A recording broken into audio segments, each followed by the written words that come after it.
Okay. Should be live here. Hello. Let me switch my screen over in a second.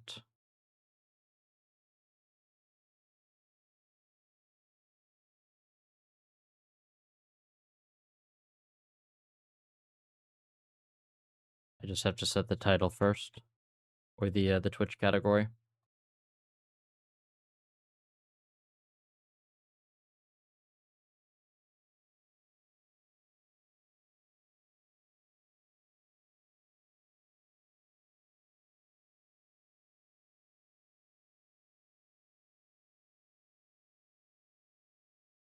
Okay. Hello, Jess. Fix this. Oops. Where's the title thing? We'll just do.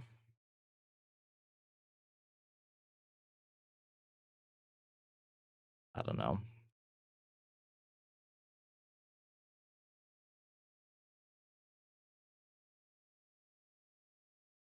Okay.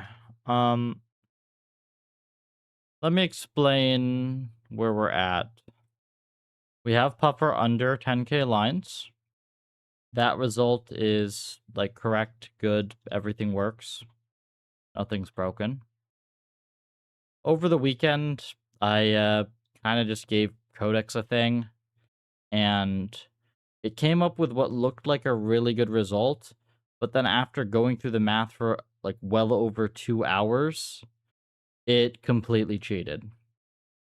So the models are still fucking dumb. They're just a lot better at hiding it, which is kind of depressing, honestly. Um, I I don't want the models to just be bad and us to like just kind of be screwed and have all progress be slow, but it seems that that's kind of where we are at the moment. Is these things are very good at lying and not that good at much else. So here's what we're gonna do.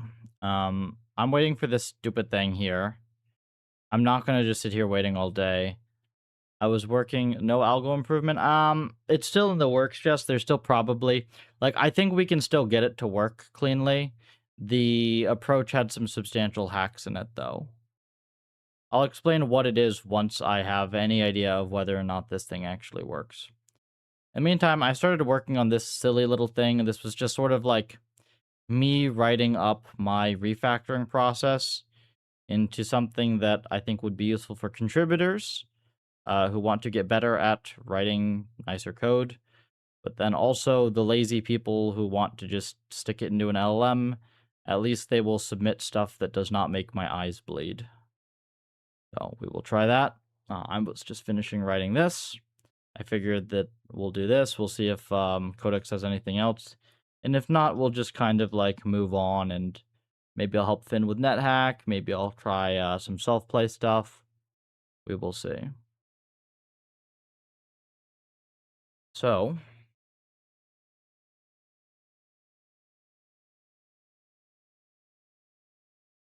I want to keep this short.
Mm,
I'm just trying to think how I want to introduce this and how short I want to keep this is all.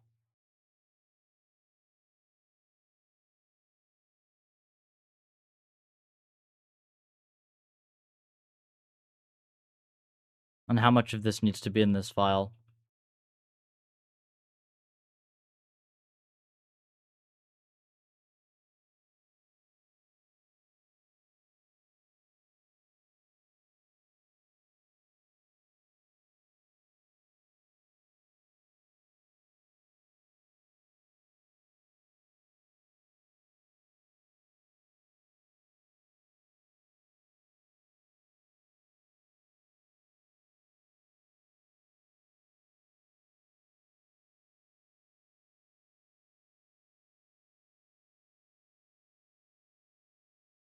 You're not... You are not using have... What? You are not using have 5... I don't know what that is. Well, it's a little weird, Jess, because I think I'm going to put, like, a blog post together with this thing. Um, is there a pro mode now?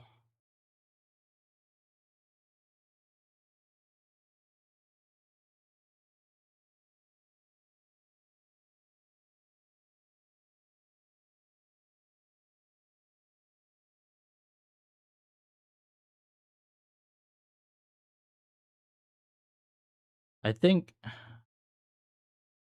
I don't know what the difference is with those other than they're slower and consume tokens. Yeah.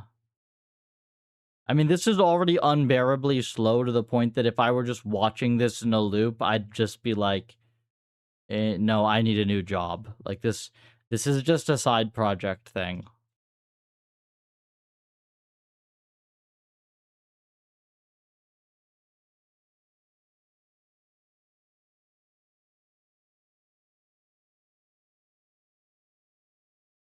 I mean, these things currently are just lighting money on fire. So we'll see if this actually produces anything usable. So far, it's lighting money on fire.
GPUs 5090s.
That's what I figured, Jess. This is not meant to like make the LLM suddenly work. Um, the idea is if you submit, well, first of all, it's educational, but second of all, if you submit me a patch that's 3,000 lines of code, I chuck this stupid thing into Grok, and 10 minutes later, it keeps all the features of your code and spits something out that's half the length. Your patch sucked.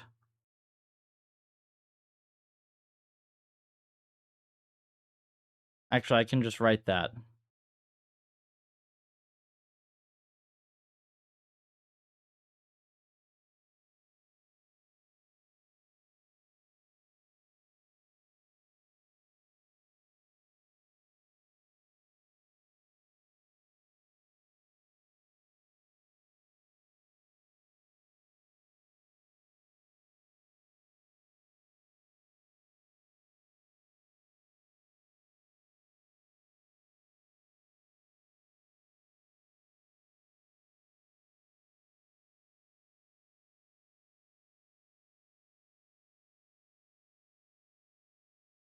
The problem is that his code is golfed as fuck, man.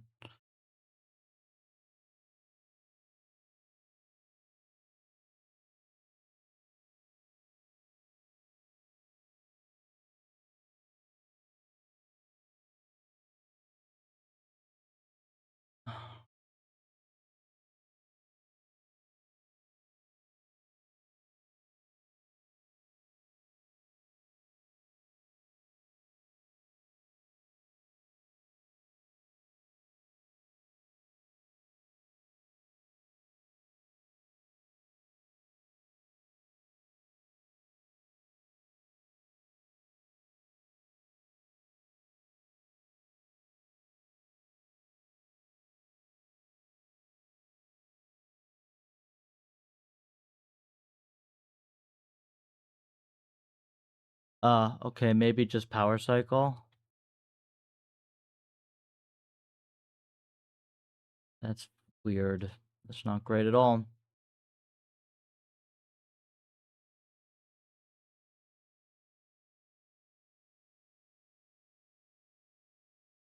That would be a good idea. What? More substeps.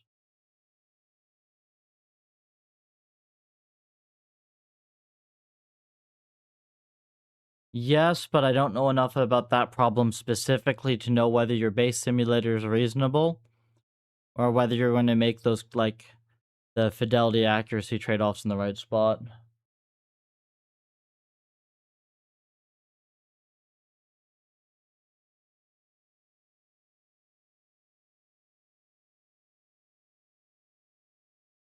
You know, I kind of want to just do this. Let's write this top of the blog post, but then let's do it this way.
50% robocode. My box. I don't see any reason it would be slower.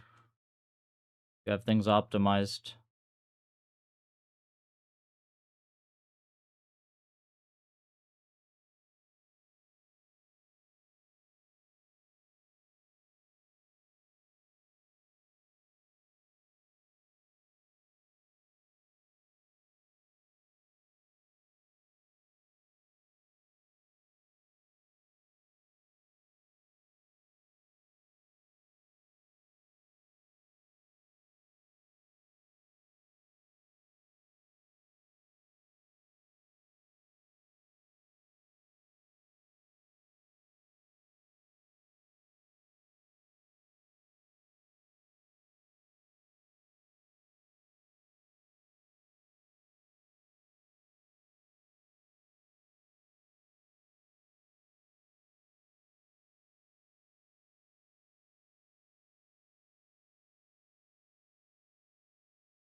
Um, so this is a side project where I'm just finishing this up while I wait for this result.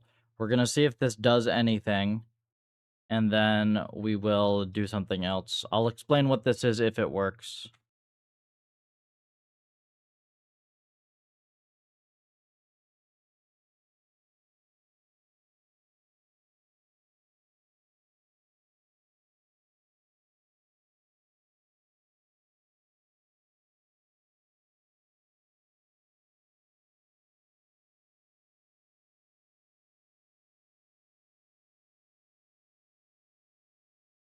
Let's just keep it short like this.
Okay.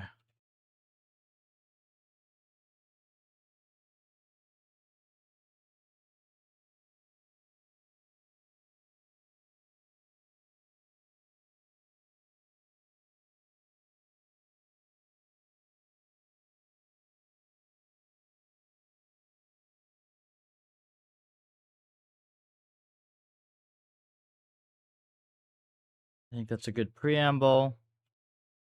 Let's pull this up and let's see what needs to be kept of this.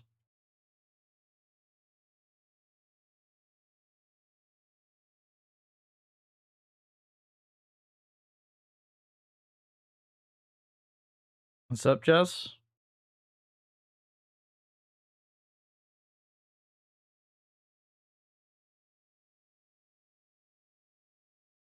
15.2.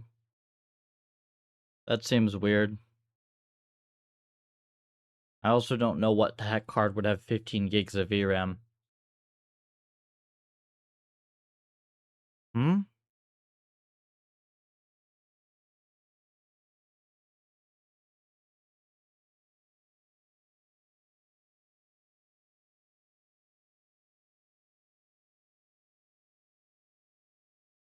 Hosted by X James. What? What is?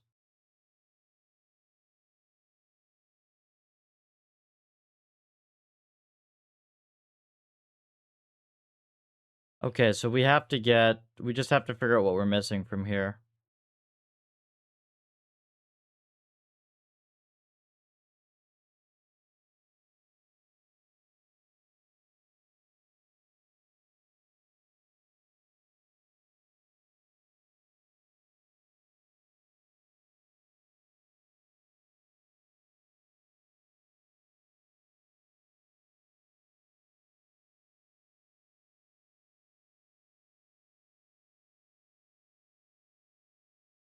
Oh, um, because it's not worth my time to do something for a 10K competition. Simply enough. Like, we charge much more than that.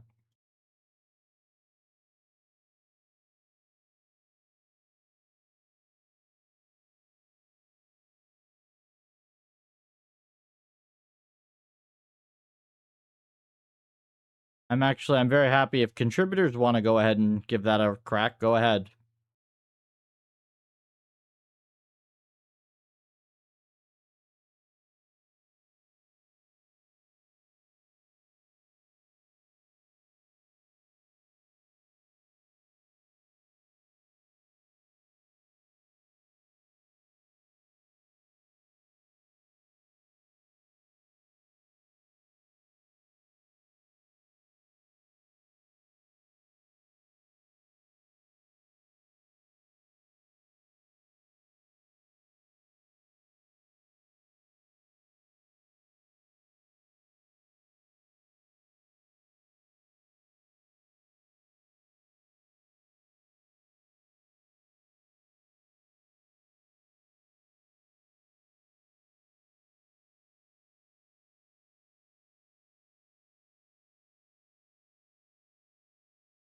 What convert like not that like those competitions are not that big of a deal is the thing.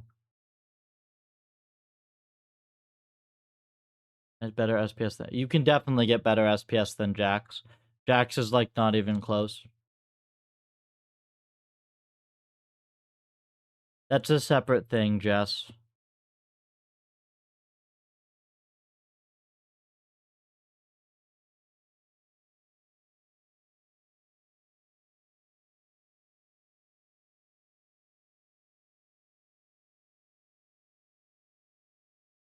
Like honestly, I'm really not we're kind of at a point where I don't really care about proving the stuff anymore. Um except insofar as like delivering kick-ass results for clients. And I'm mostly on how do we make RL good and stable enough to get to the hard problems in science. Like, we're very close. I say as I'm here writing a stupid skill MD file, but whatever. I'll explain the thing that's going on the right hand afterwards. It's very cool. Um, there's some very stupid things with it that we have to fix. I'll explain that whole thing. It'll be educational as well. I don't know how long this dumb thing will spin for. Yeah, so that is about the algo changes, Arch. I'll talk about those, or at least what's going on with that.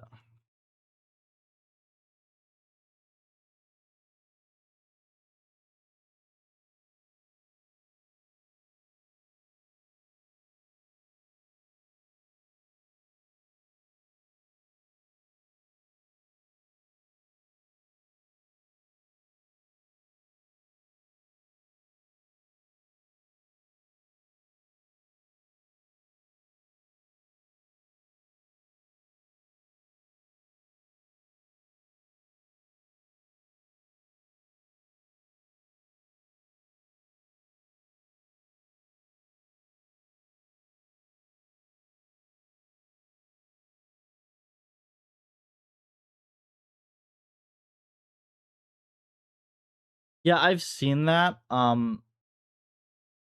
Their stuff is kind of different, to be honest. Like, some of their stuff is good. Some of their stuff is for a very different application.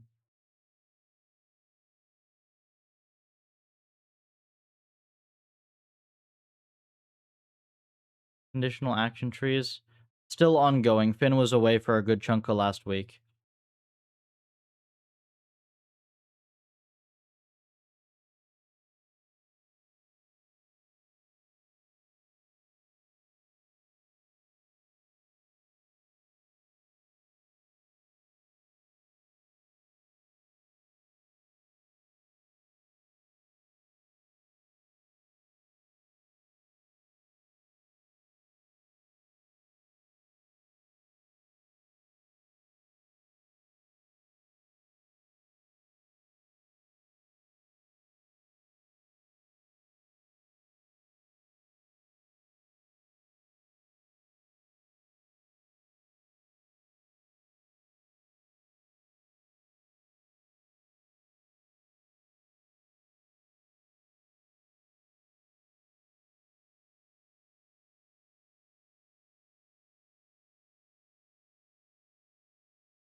Continuous action spaces.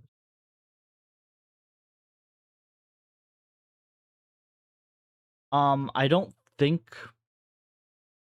Is that a problem, Arch? I don't think precision of action selection is a big problem with continuous spaces. I mean, you could probably construct a problem where it is, but not anything that we deal with.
interesting. There's a lot of stuff we could do at the moment, Arch. Like, I'd rank that pretty low in terms of stuff that's making things not learn.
Hello. Haven't gotten a blog in a while. You're looking at one.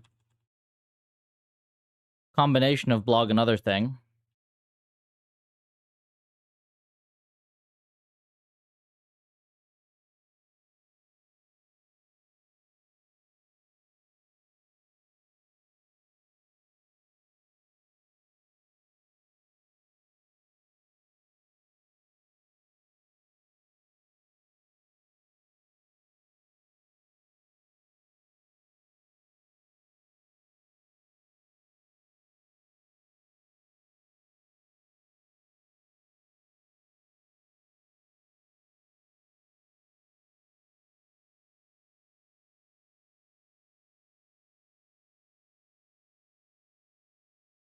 Oh, yeah.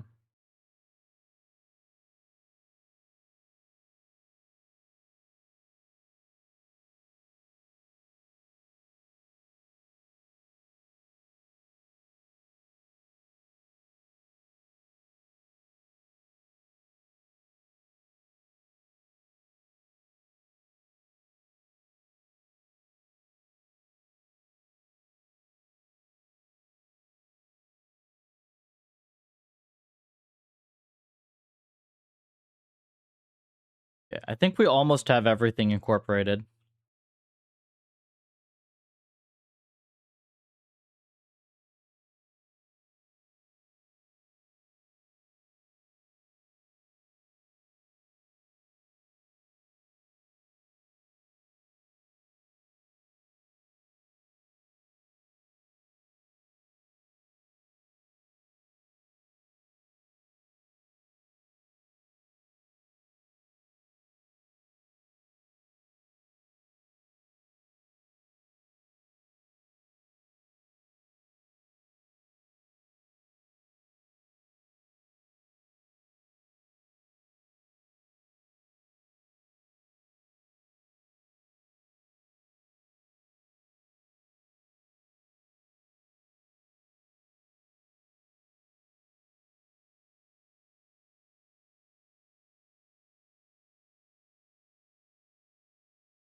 Okay.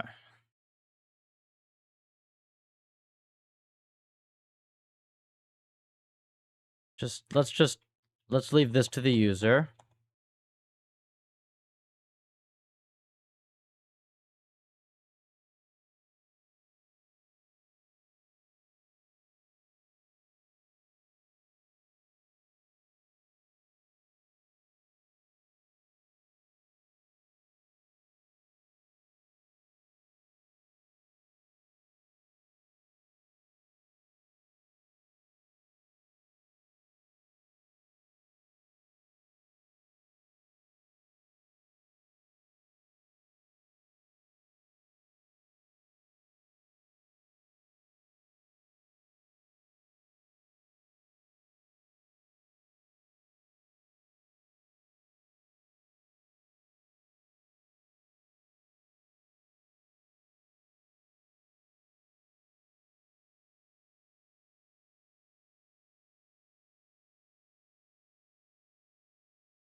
I did not switch back to GPT Arch. This is for a side project. You're going to see it gets ditched as soon as I actually start doing things.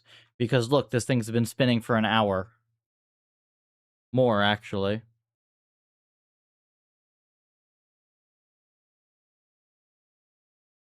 Yeah, I do not believe that anybody that is like using these super slow models as their like primary thing that they're doing, I don't believe anybody in that case is doing serious work. Like you're just so completely out of the loop that it's nothing.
We're gonna shorten this a little bit.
Why worry about shortening it if the content is good?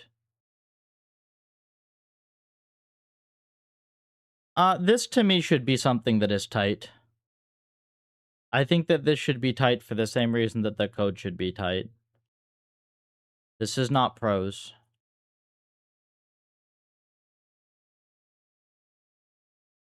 Believe me, Jess, I'm capable of writing like a huge amount of stuff very quickly. It's often the right thing to do. You're writing prose, but we're not doing that.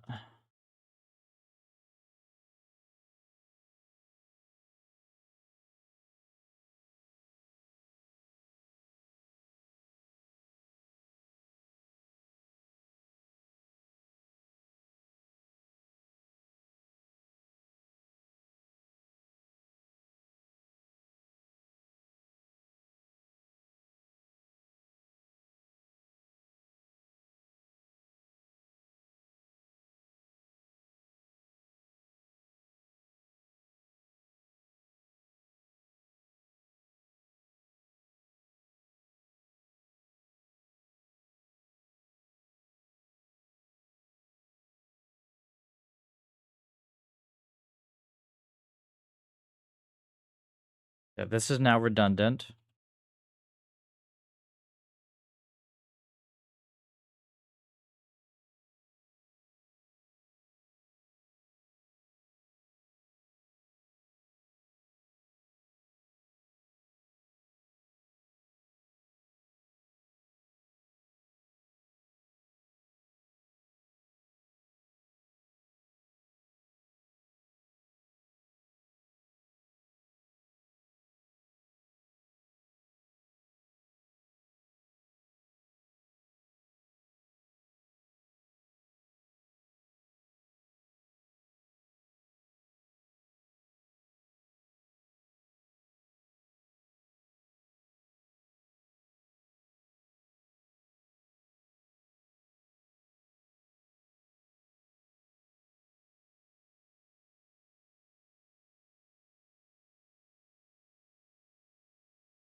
I think. Hmm. Well, I think this is not going to be something we publish. I think that we start with the small version of this, and then we see what this thing misses, right?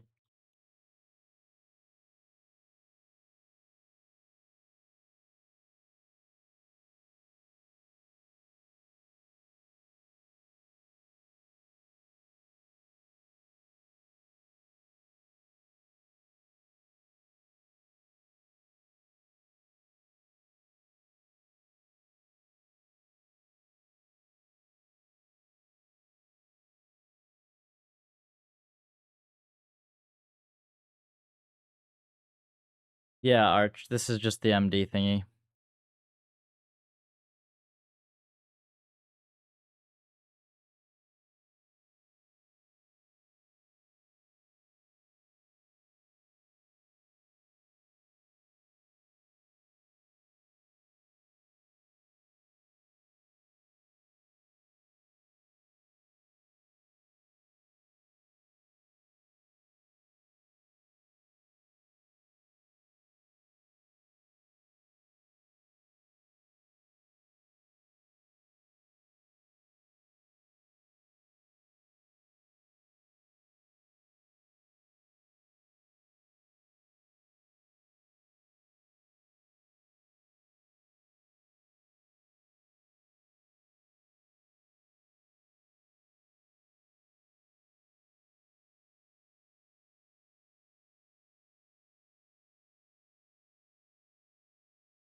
I think this is okay.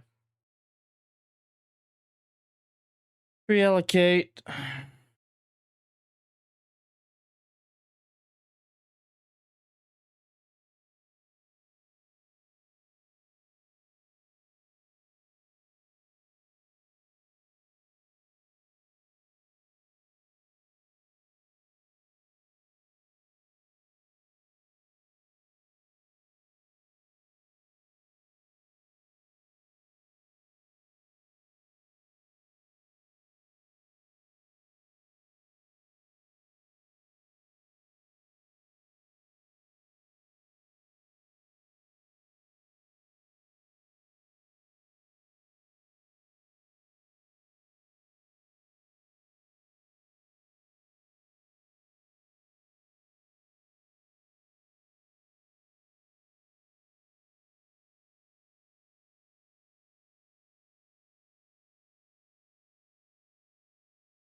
Hi, Finn. Yeah, so this is, I guess now's a reasonable time to explain what's going on the right-hand side, all right? So this weekend, I wanted to do just a little bit of work on the side, and there was an idea that I wanted to try out that like normally would take me a week or two to investigate properly at the very least, okay? And that idea goes something like this. PPO has some clipping terms on it that are meant as an off-policy correction. They're intended to prevent you from collapsing your policy by iterating on very slightly stale data. However, if you crank up the amount of sample reuse, you crank up the number of update epochs, that is, you will just collapse the entire algorithm. This seems like an algorithmic defect to me.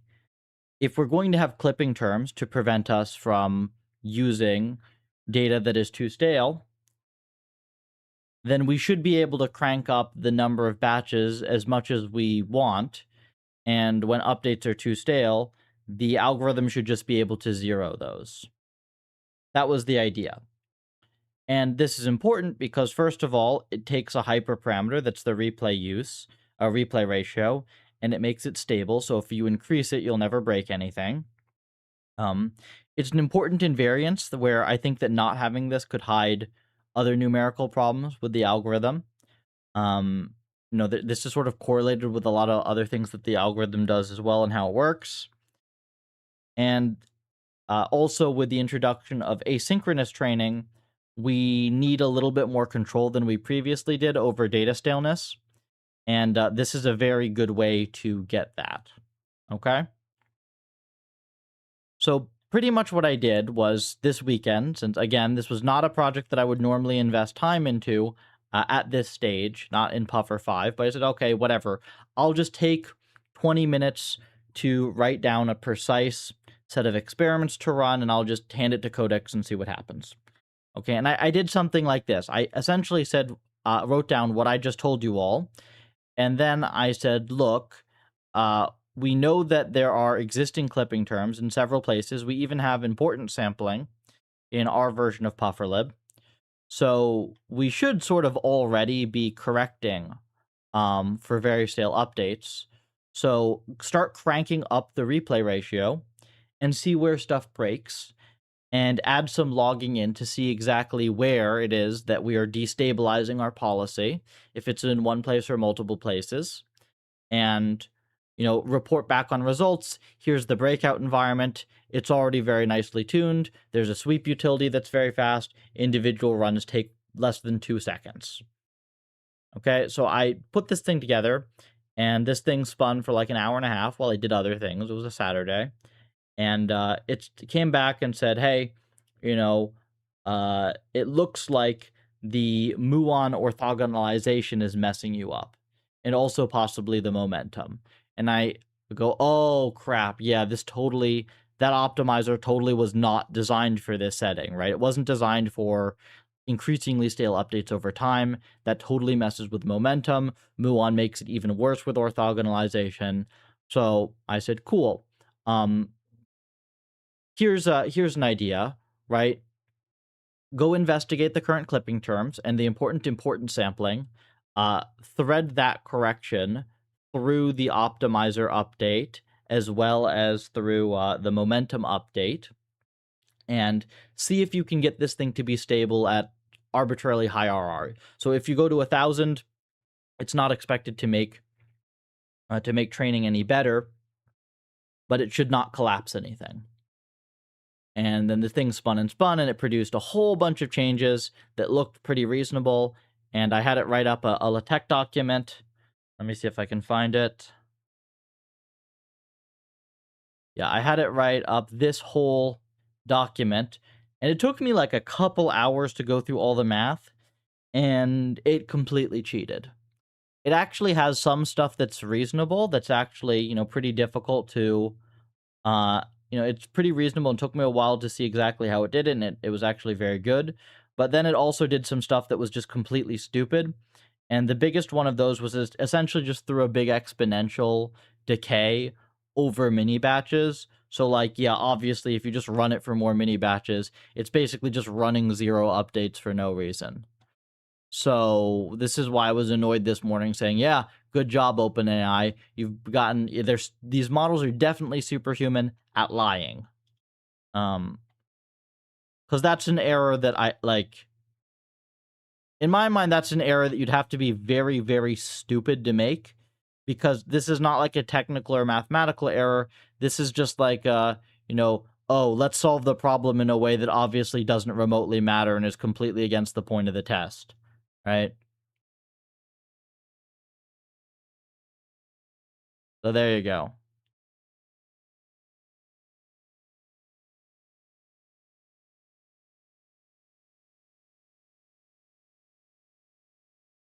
While just being pushed to 0. Um,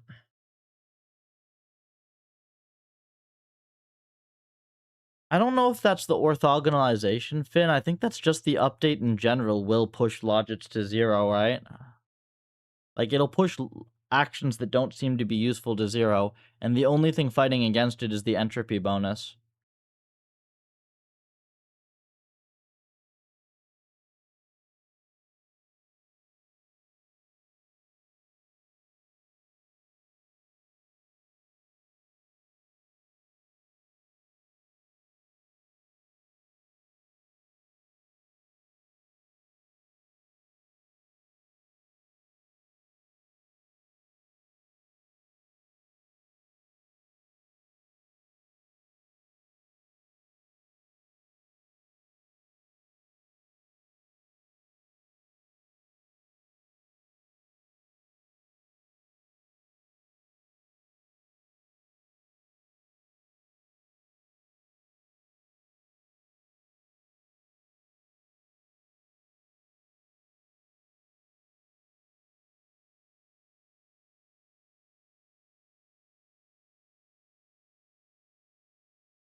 This file is, I think, would be equally useful for people as well. Like, if you read this and just if you refactor this way, it'll be better as well.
I think we're gonna try it like this.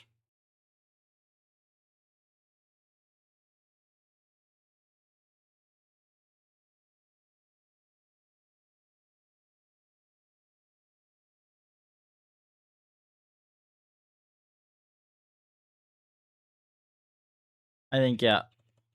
I think this is good for now. So this is what, like, once we get this, it's like one screen.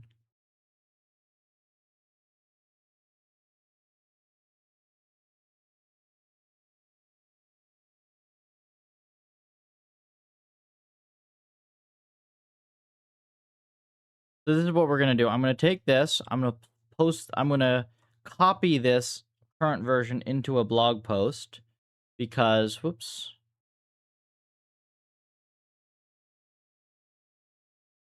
why did that open? And that's weird. Uh, that's weird. Let me just put this into a blog post real quick. I'm not publishing this yet, obviously.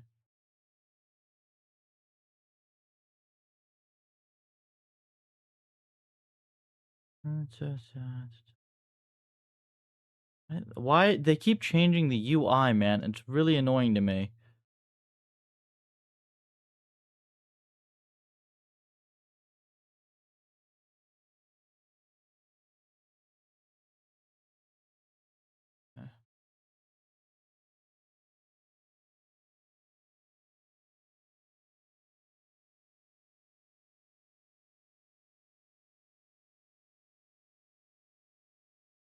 Okay, cool. Now what we can do is we can get rid of this because this is now in this article. Nice, look at this. One screen. I like that it's just one screen of guide.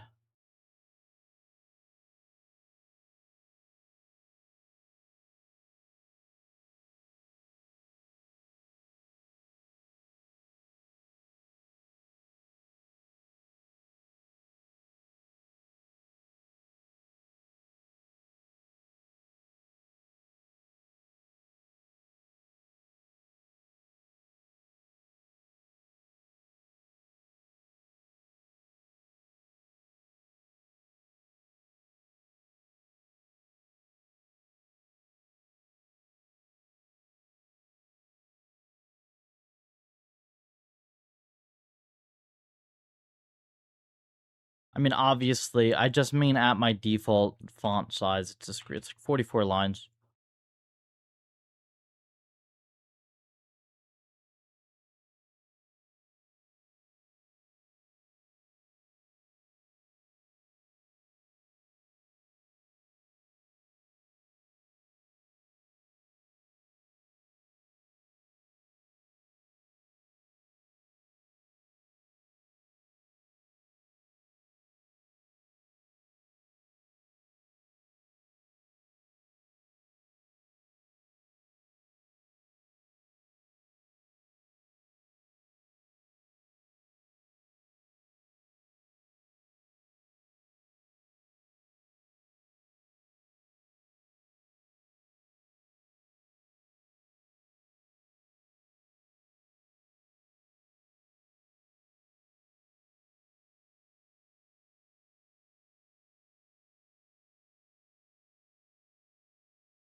Huh?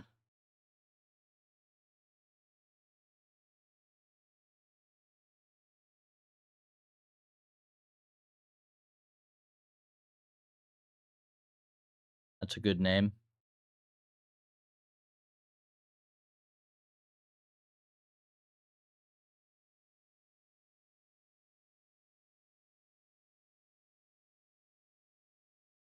I don't know. We'll see how good it is. I'll probably end up tweaking this, but I figure I'll just use this on a couple, like, random low-quality PRs. And we'll essentially just see whether it's any good and if there's anything that I can obviously improve with it.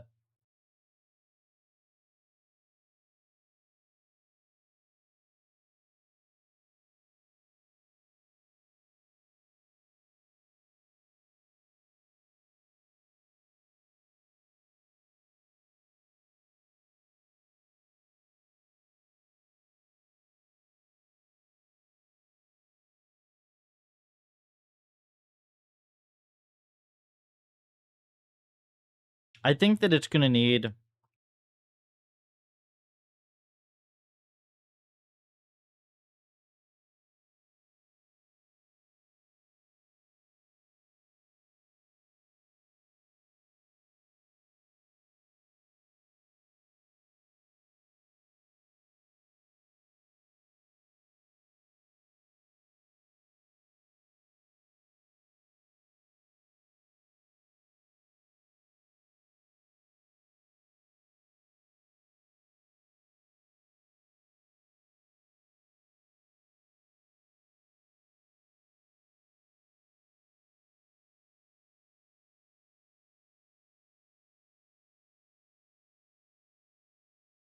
I think we'll see.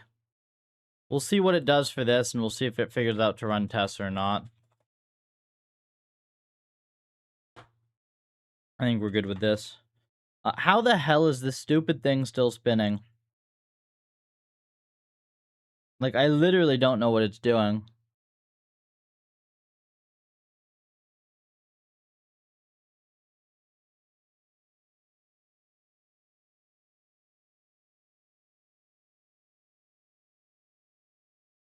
It literally is just burning tokens.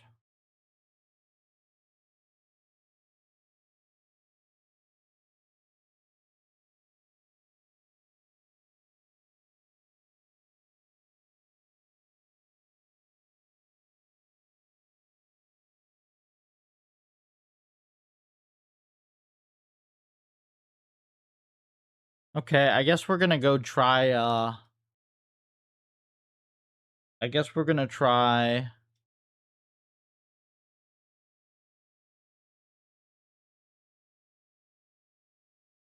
No, man, it's just a very long-running stupid thing.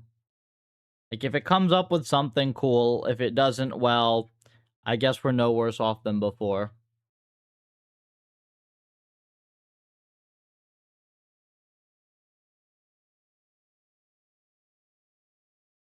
I don't think that they're intentionally making the models crap. At least OpenAI isn't. Like there's no conspiracy or anything here. My objections are mostly to their grandstanding and their regulatory capture bullshit.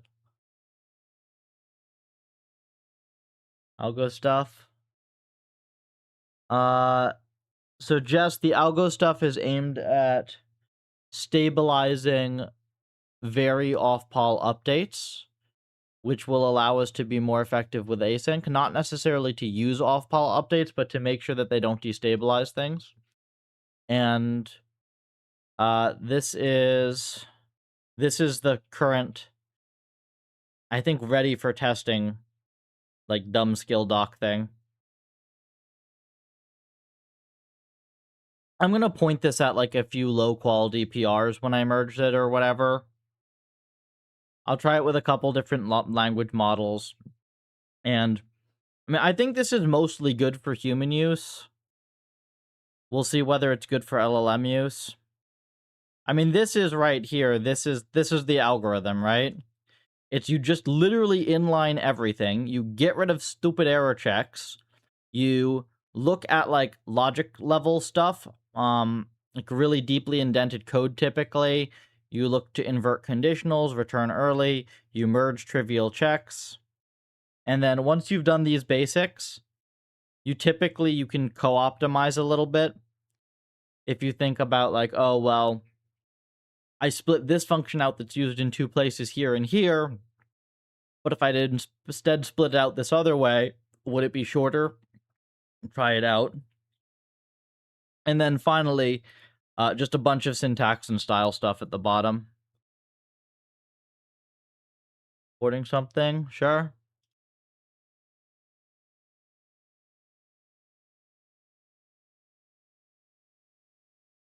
I'm gonna paste this just to you. We'll just send this to you.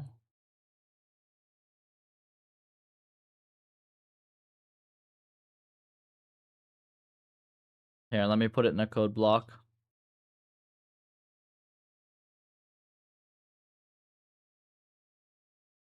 Here.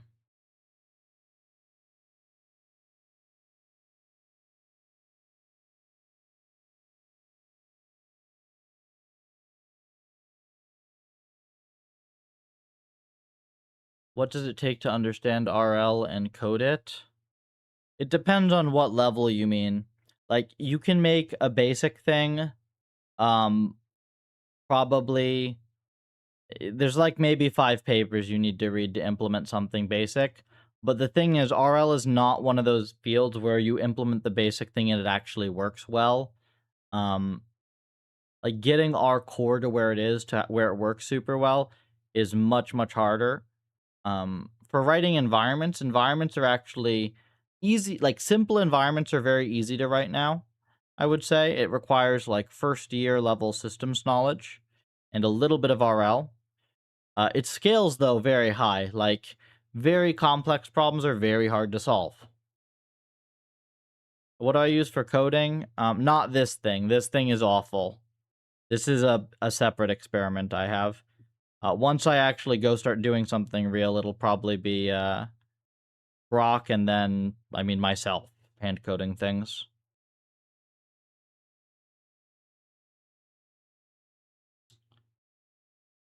I'm trying to think what we do from here. Do we have any word from the Fintern?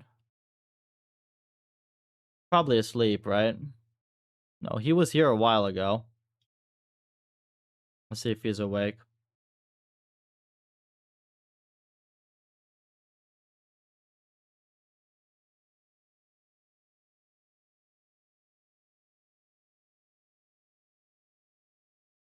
Five papers. They're already in my guide. If you just hit my articles tab on X, there's ultra opinionated guide to RL that has all the resources you need.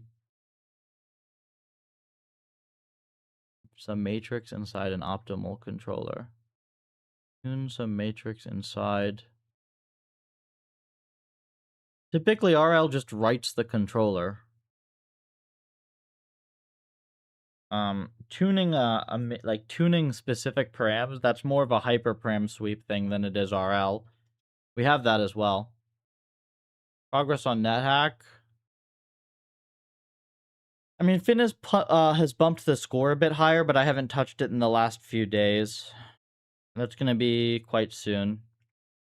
I'm trying to think what to do next here. It kind of depends on whether there's anything here or not. If there's nothing here, then we kind of proceed as before. I don't want to bottleneck myself on this, though. So I'm thinking what we need to do to ship 5.0. It's mostly just the env integrations and the tests.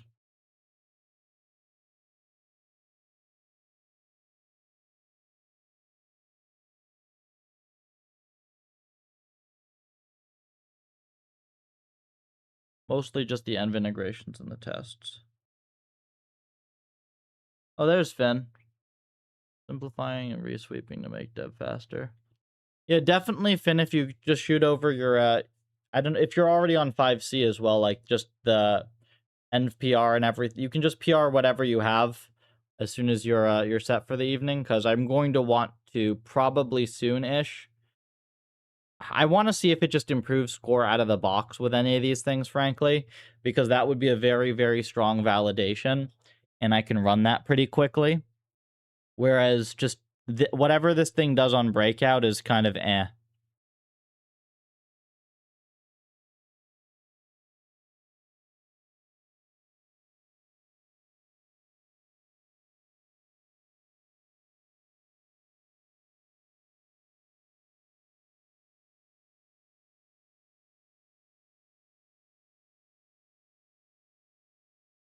Okay.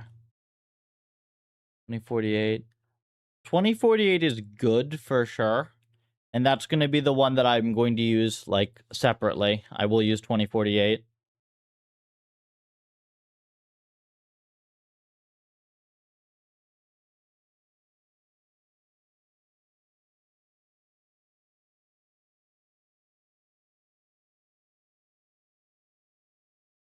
In fact, we can probably do that right after this.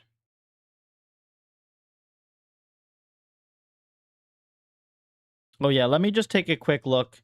Actually, here, while this finishes, let me use the restroom real quick, and then if this is still running, I'll take a quick look at what PRs we have. This is just a sub. I don't use this thing very much, man. This is a one-off experiment from this weekend. And then I just have the Grok sub for my normal stuff.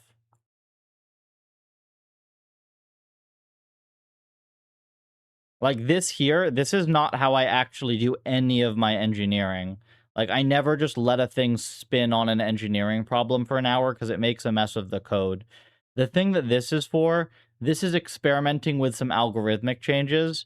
And this is essentially like, if this works, then I clean up the algorithm and I implement it correctly.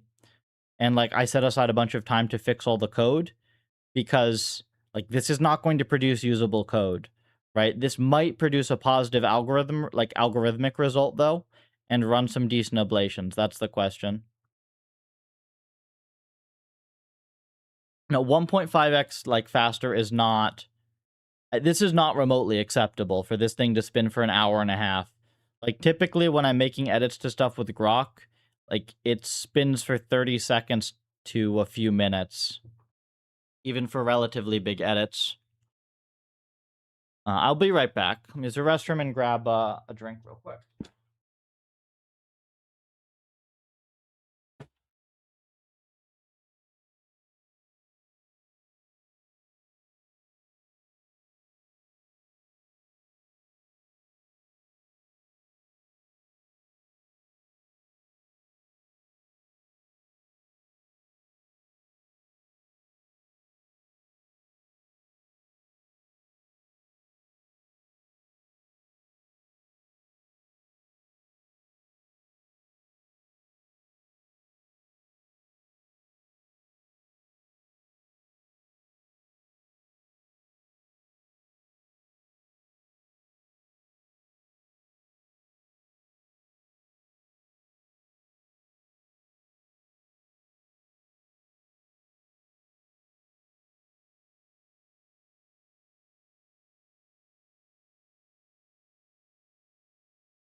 Let's go check some PRs. At least let's just see what we have in the pipeline.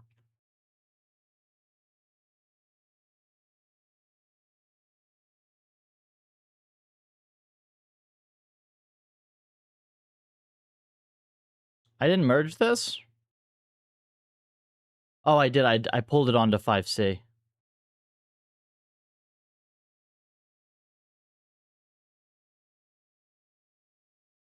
Yeah, I pulled this into 5C already. Yeah, this is already gotten. We already pulled this in.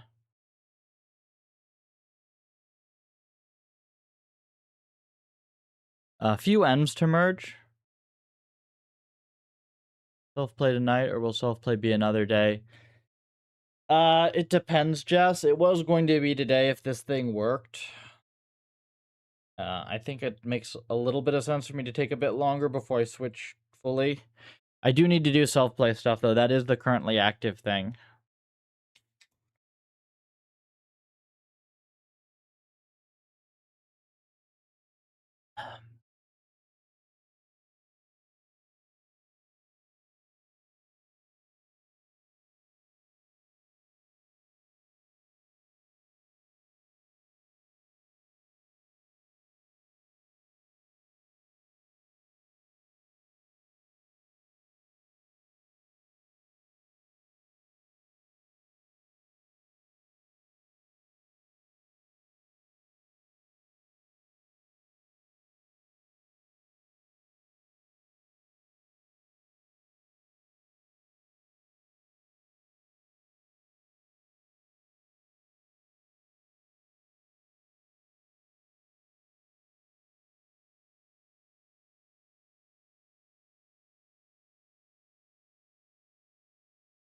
Yeah, we have, like, lots of AI gen crap. We do have some nice M's. We do have some nice M's. I'm just seeing if I'd, like, missed anything super major. I think it's mostly M's. M's are very easy to pull in.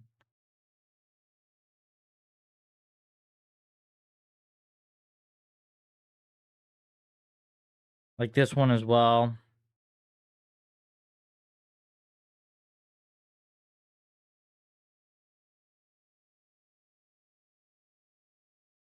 I think that gets us up to oh, this is the Ansenv. Actually, that's nice. I actually do want that. Cool. Go version of Puffer. Wait, like, so, wow. Why would I do that? Like, it would just be more complicated. Like, anything that you think you're gonna get by having the code in Go, you're going to lose by having to work across two languages.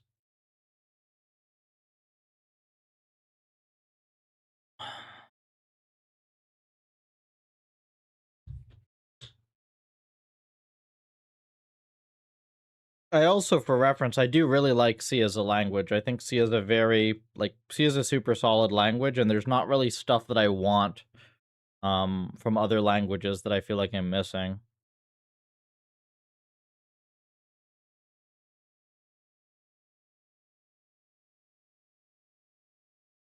Honestly, like, most of the complexity is just CUDA kernels being chonky and annoying when you need them to be really fast for tiny networks.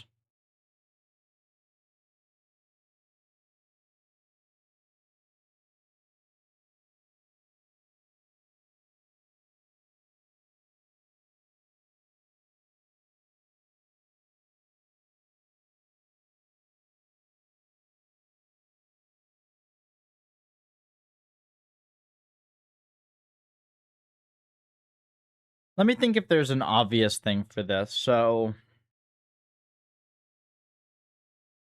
we should look at the current code a little bit, I'd say. Let's go look at our current code in here. Whoops. Whoops, whoops, whoops, whoops. I don't know why I keep clicking that button.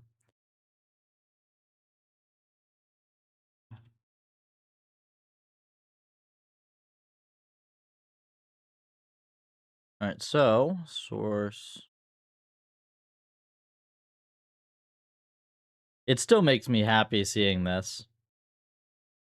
And this is just like, it's so nice to have all the code this short.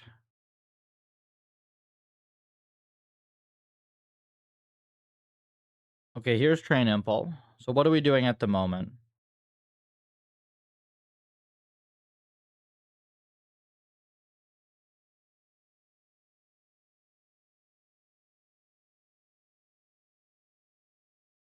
So we compute our advantage here. And then in here, do we recompute advantage? It looks like at some point we lost the advantage recomputation. It looks like. And then what is this? We scatter priority.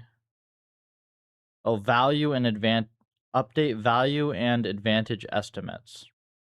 How and when to update value and advantage estimates. Why was that a question?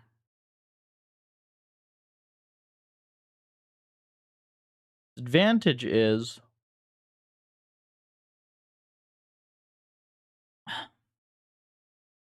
hang on.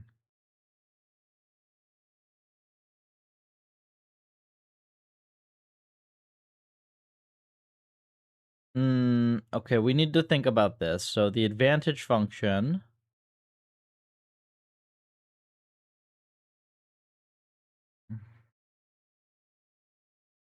That is a flat repo? Yeah. I'm really proud of this. It's less than 10k lines for all of Puffer.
Okay, Finn's doing well. Just checking in with him on NetHack. It looks like he's doing well.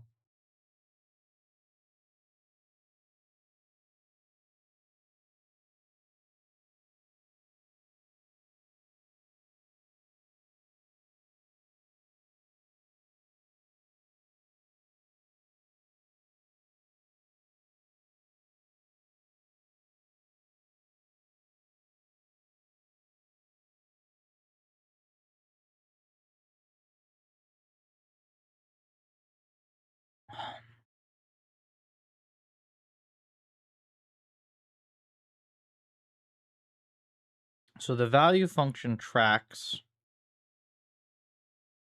the current policy, right? So if you optimize perfectly,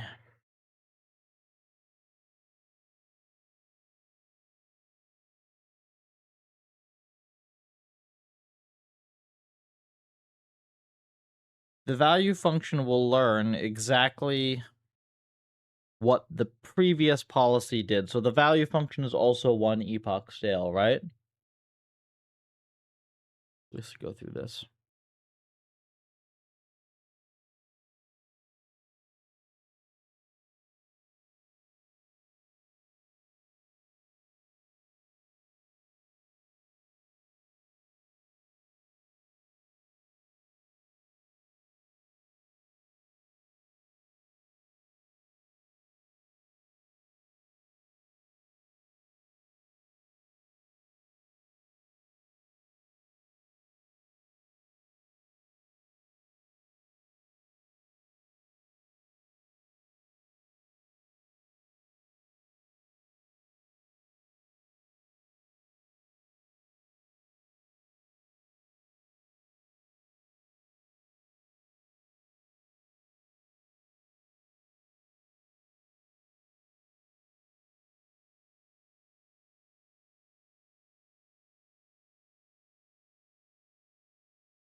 I think we need to look at the importance sampling then, don't we?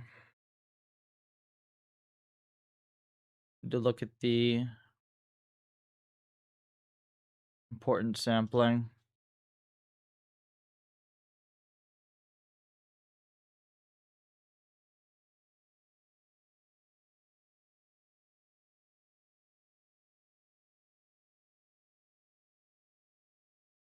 Where's their V-trace crap?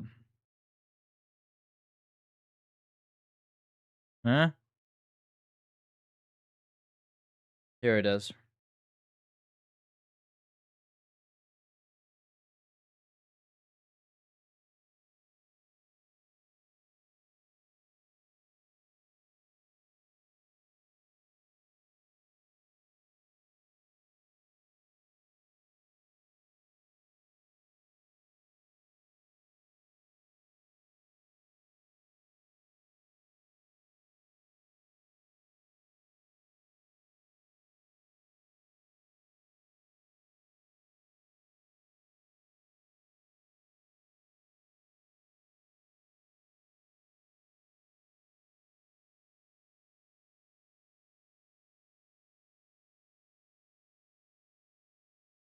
Okay, so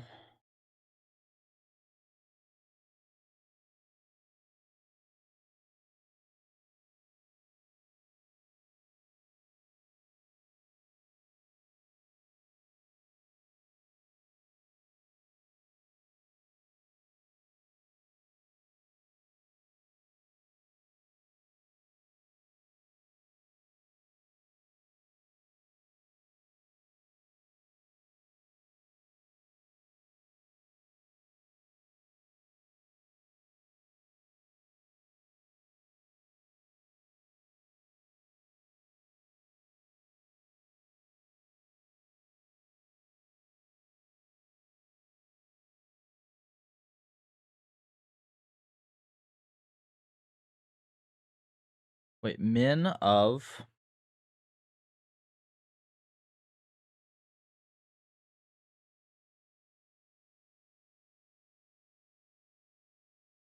Is this...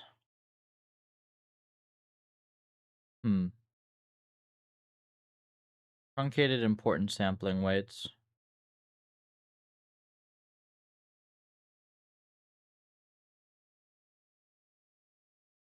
I need to just, like, understand...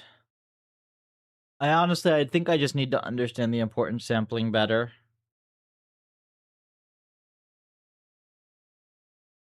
I can in the meantime.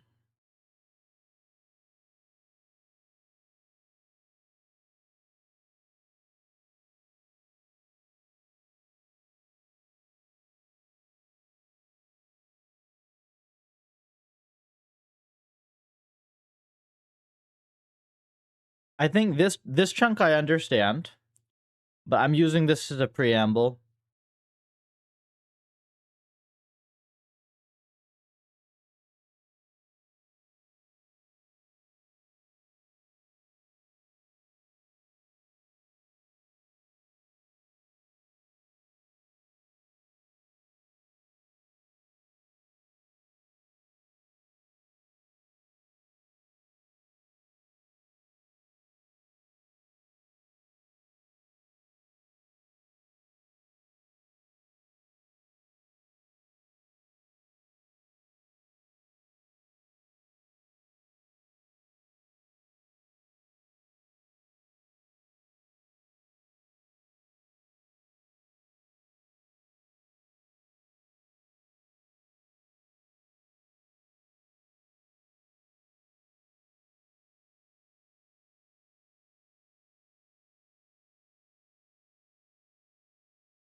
Okay.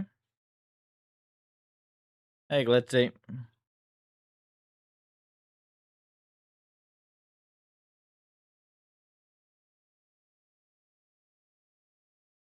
Okay, so this was spurious. Like, this was just confusing me. It's fine. My understanding is correct. This is a correct...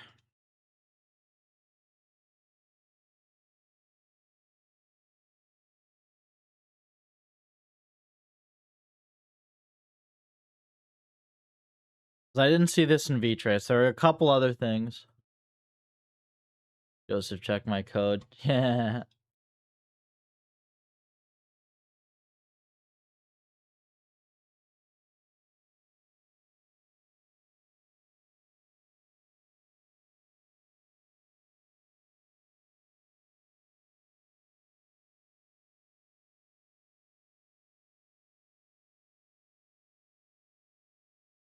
Ooh.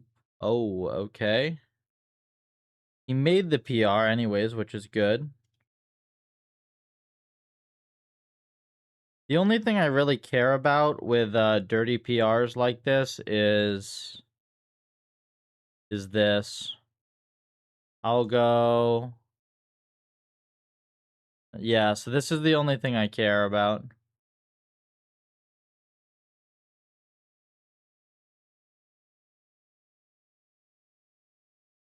Yeah, I'm not gonna merge it yet, Finn, because you have stuff in the main NetHack path.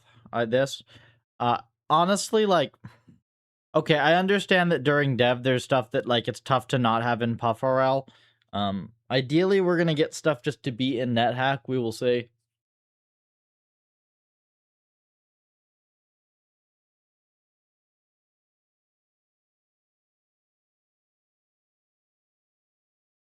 But at least you have it open so I can look at stuff. This is good.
I see. So we have to play with this.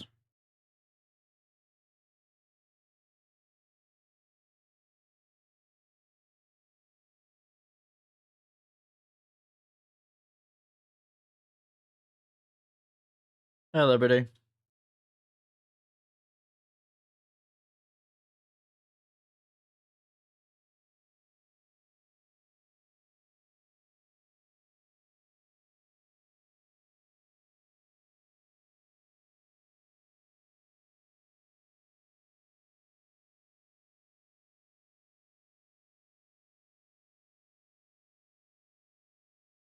To play with this. You will have to play with this.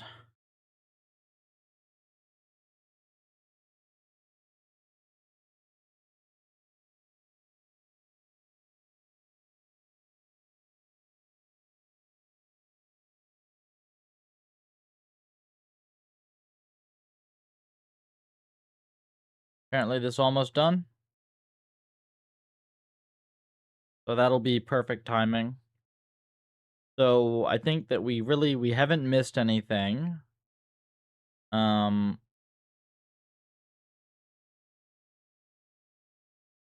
can ablate the important sampling.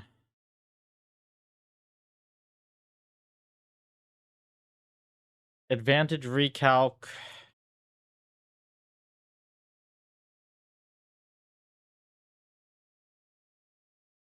Should be fine, but anything more technical than this is gonna start getting out of hand. So I think we're just fine here.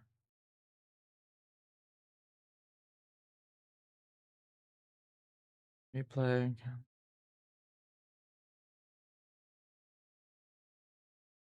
8:32. Cool. Thing's almost done. So, what is the thought here? Let me go look again at the PPO clip.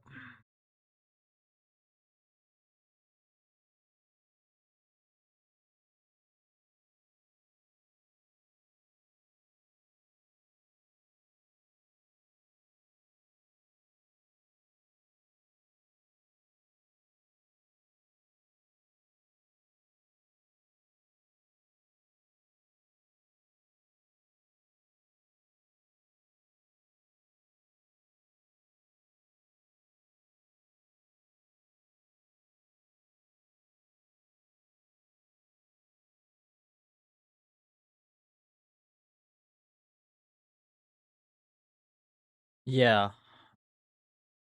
Okay, this is the thing that I think I'm still missing a little bit of mathematical background on.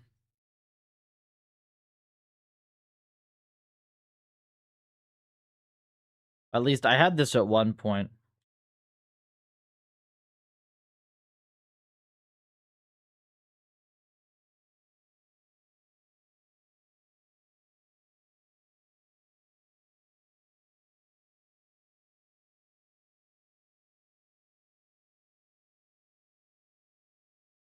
What's happening? So, I ran an experiment over the weekend where I thought I had gotten a very good result. Well, when I say I ran, I kind of just YOLO'd a thing with Codex over the weekend. Just I do that sometimes because if it gets a positive result, it can be very useful. If it gets a negative result, it might have just been dumb. Who knows?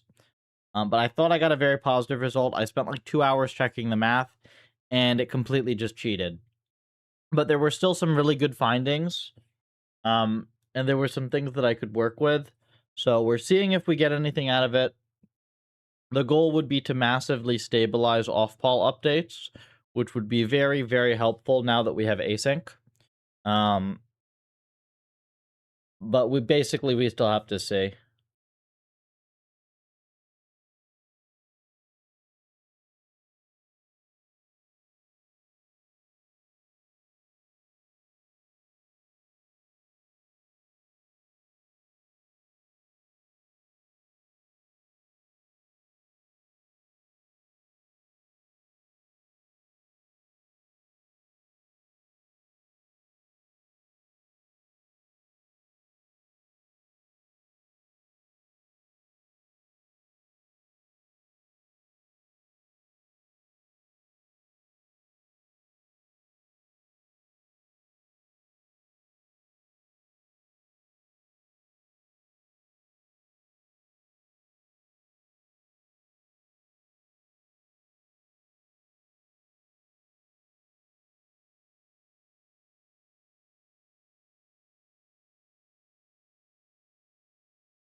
I think the ratio we're using is even redundant, possibly.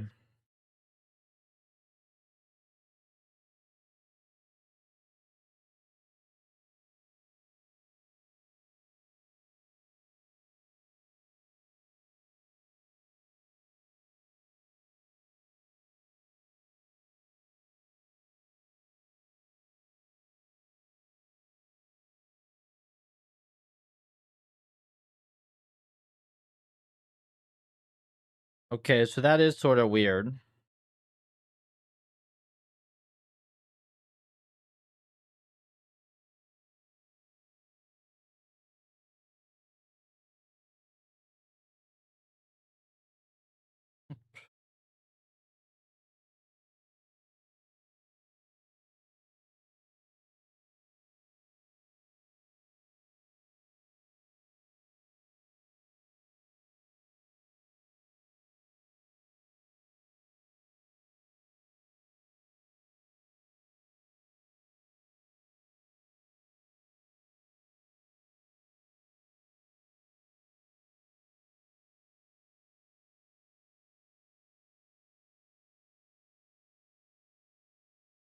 Check dev channel.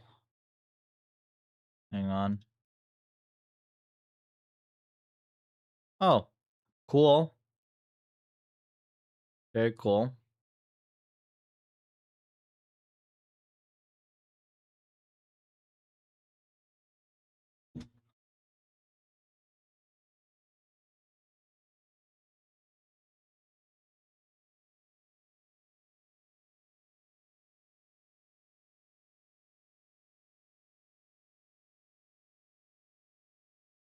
Uh, Picks it up pretty weird, but okay, yeah, that works.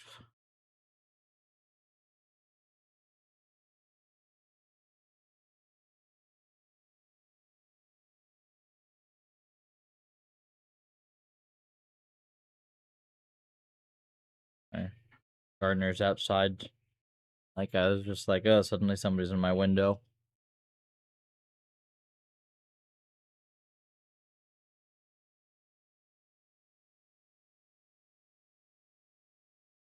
$500 mil steps. No, we don't really care about the samples with it, right? Like 500 mil if it's fast is cool.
I'm just seeing if I'm missing stuff.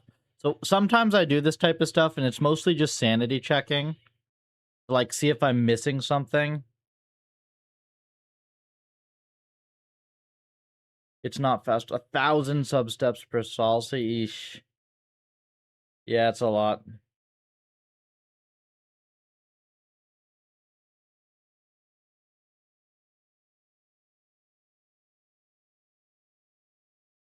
Okay, so it's identical.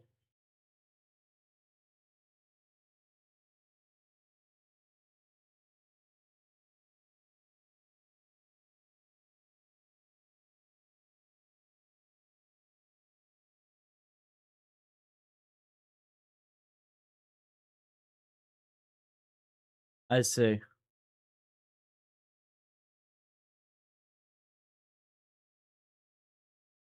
So, if you recompute this,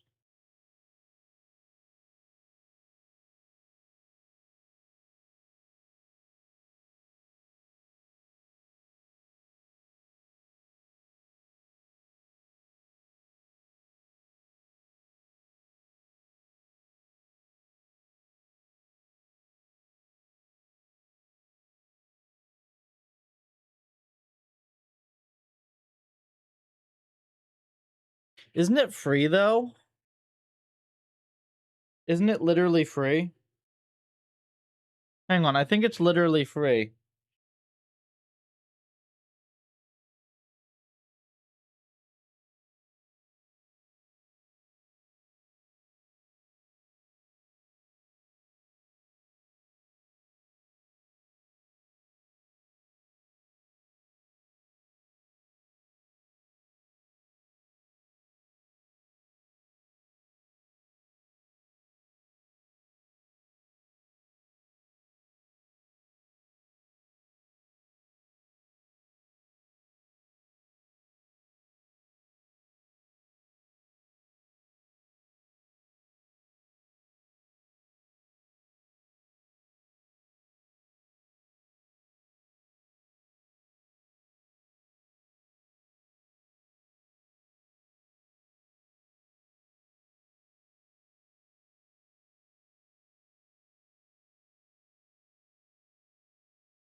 Yeah, Jess.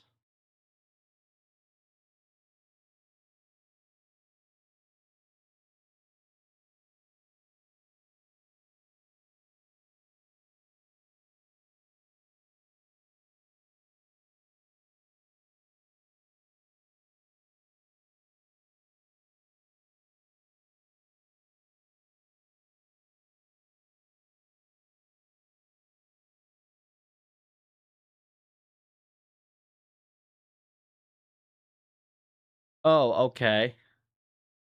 Uh,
it's completely contradictory.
Okay, so regress onto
Btrace AC.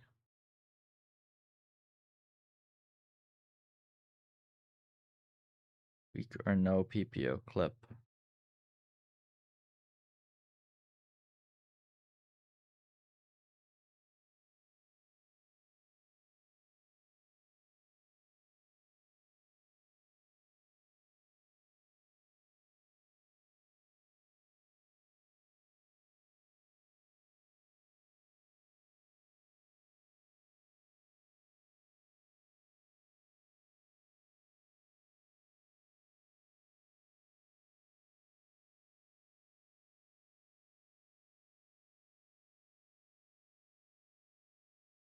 Now, the only thing that okay. There's a lot of empirical crap we still have to check.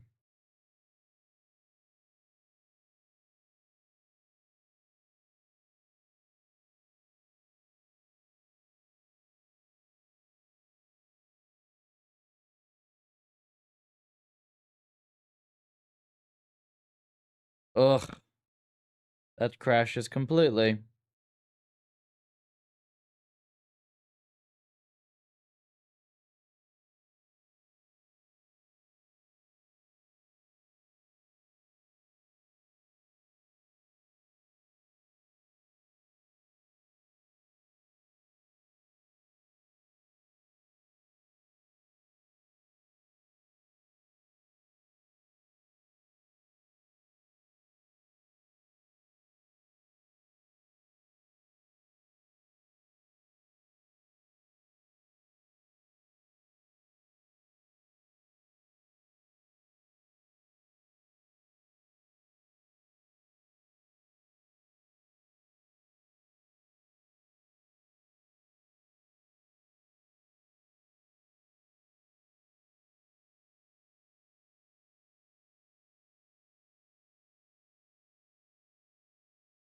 Could be just a KL target.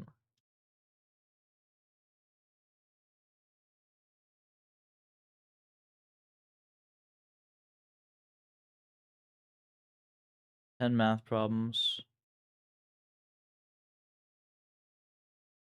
It appears to be yes.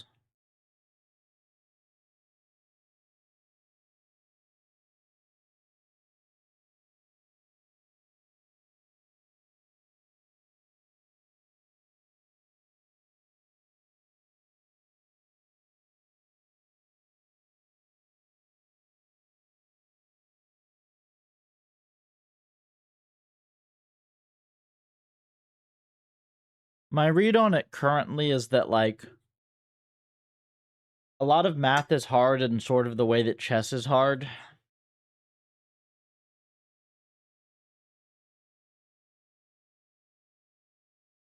But, like, if chess had a 20,000 page rule book,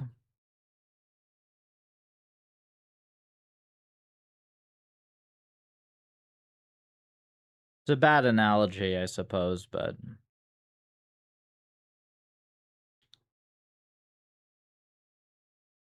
it's like I think it's just a very large space to search over, and like a very small number of people that can effectively even attempt to start searching over that space based on the knowledge prerequisite.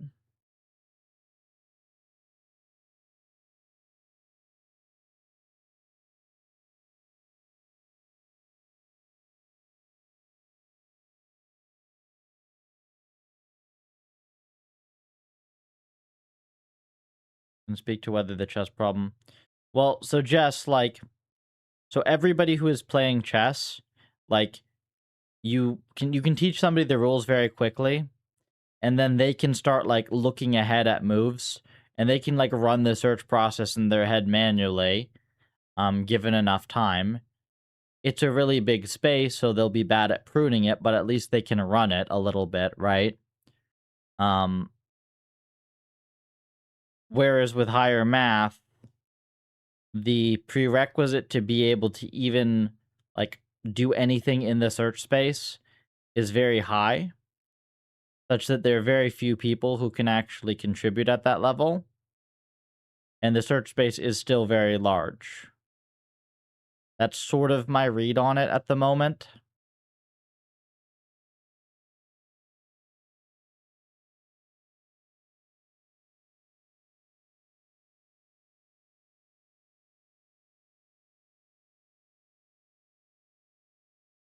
How much math?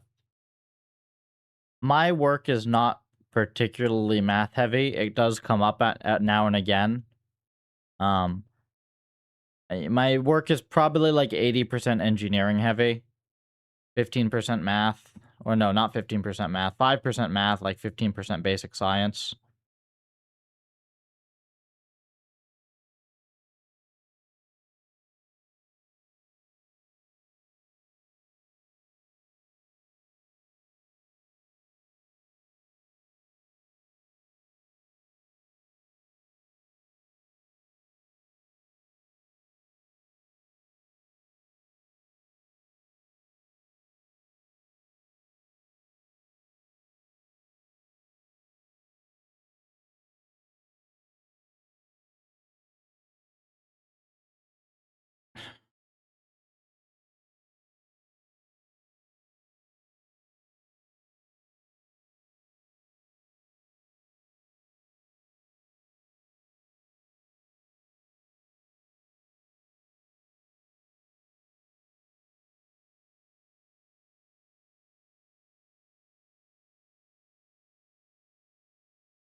Well, actually, hang on.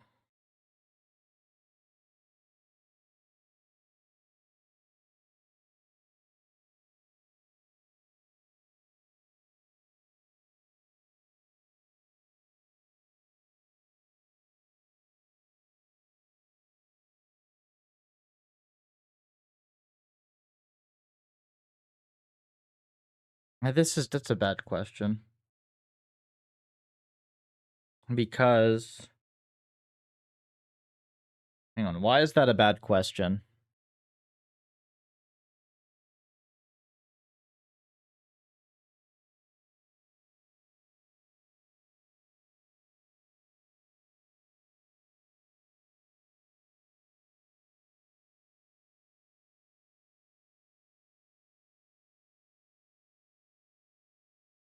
Actually, why is that a bad question? Let me think.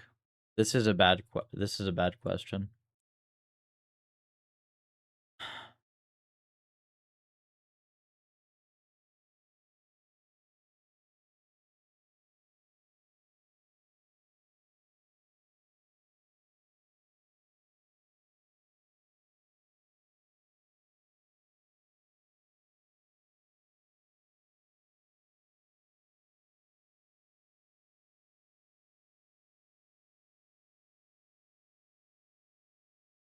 I need to understand this better.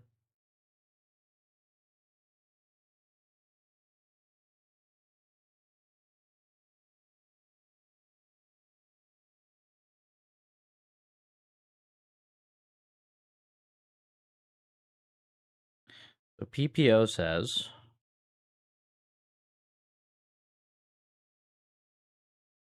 it essentially just says discard this update if we've already moved the policy too much, right? And then, yeah, so under that, it would be, there's also a value clamp, right? So under that, actually, PPO should literally already be stable. That's actually a very fixable problem. So the IS stuff is actually overkill.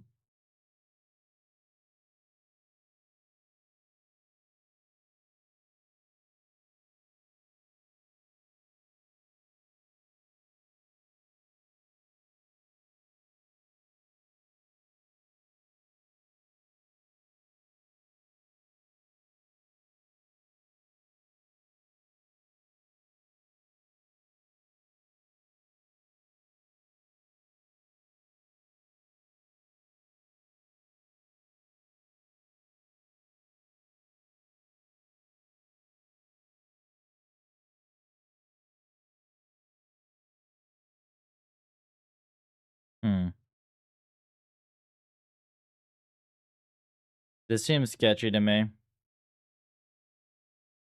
This actually does seem very sketchy to me.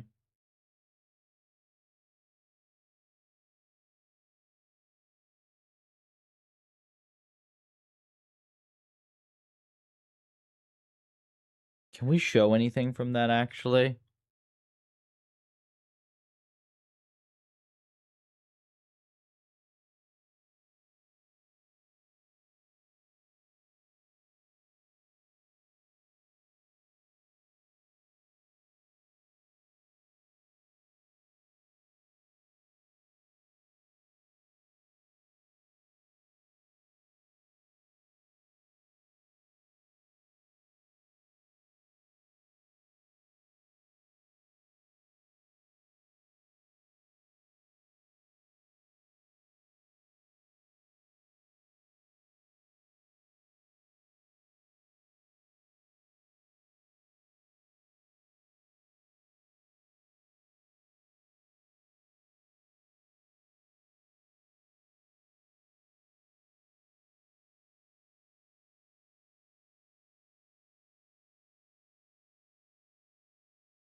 How you get the most out of there's no getting the most out of codecs.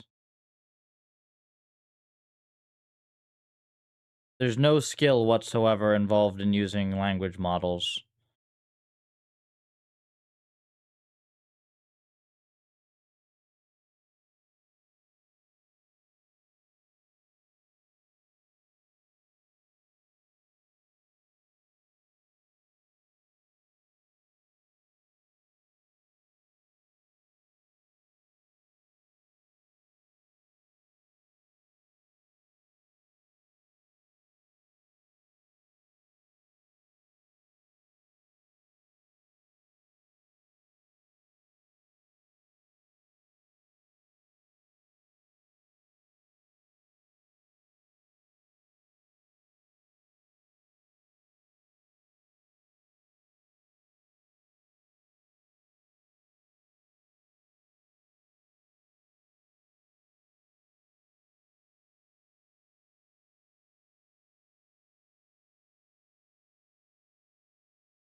I'm trying to understand like a subtle point about the implications of importance sampling versus TPO's normal clipping.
I think we just have to ablate it, right?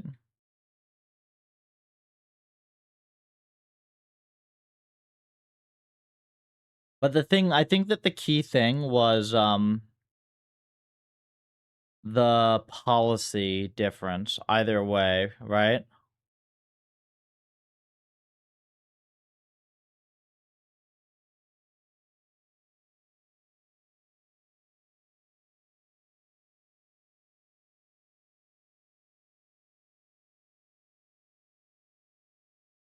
Hang on, because ooh, how do we do that? How do we do that? It's actually not difficult with our original setup. I definitely understand the problem way more now, though. Yeah, I definitely understand the problem way more. So here's the thing, right? Um, Muon is really not built for this. And actually, to a lesser extent, neither are any momentum-based optimizers. So the momentum term, right, is going to get updated based on your number of updates. That true? I believe it is.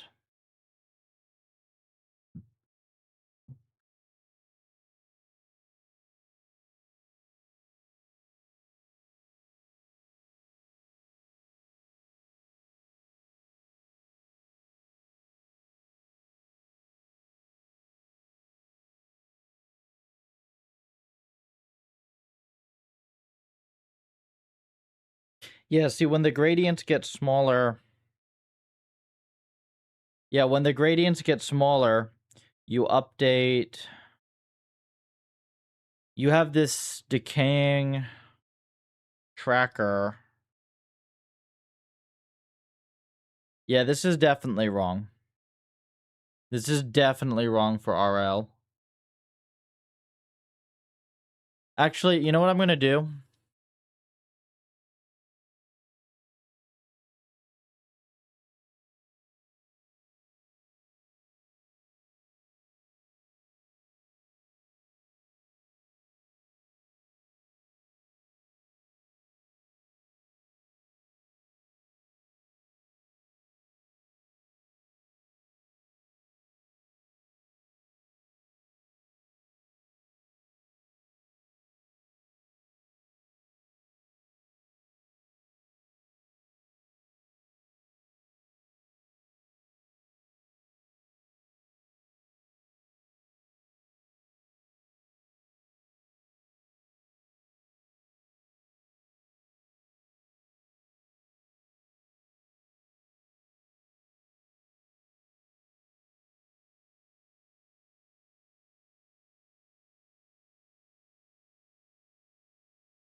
I think this might actually be a very good insight.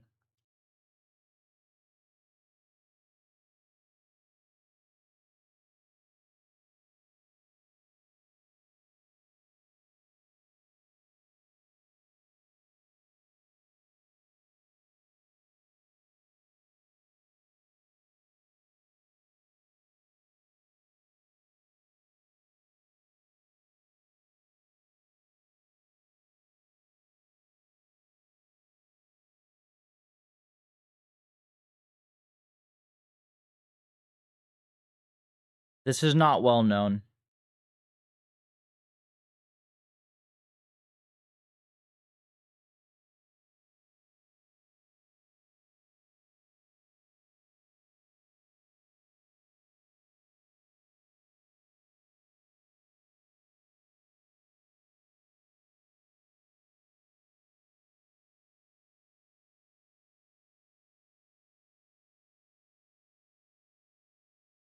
That's actually major.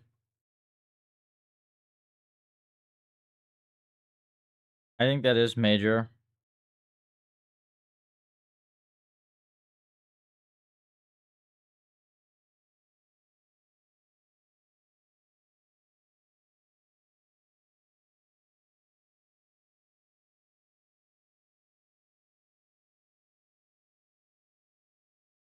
LM capability. They're useful, but very dumb. At least in many important ways, they're still very dumb.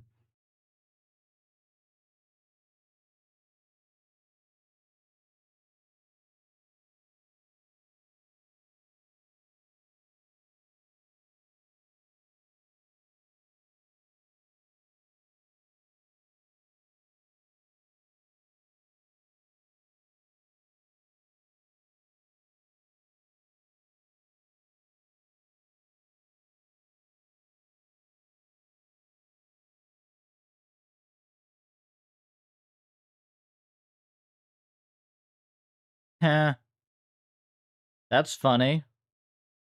There's like one Reddit post.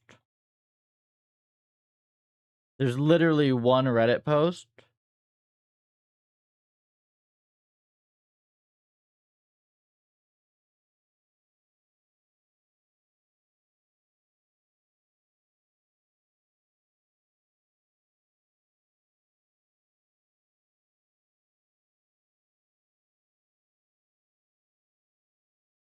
Hmm. Buchman found this actually, it seems. But doesn't fix it. He found it but didn't fix it.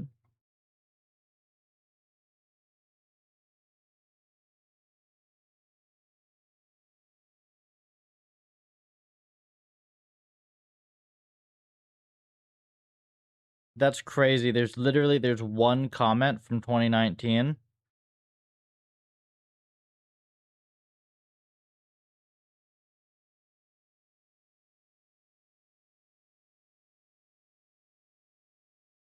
That's actually probably why I wouldn't be surprised that's why we saw RMS prop in some of the older RL papers. They probably just tried both optimizers without realizing that. Can't you prompt your way? No, you can't.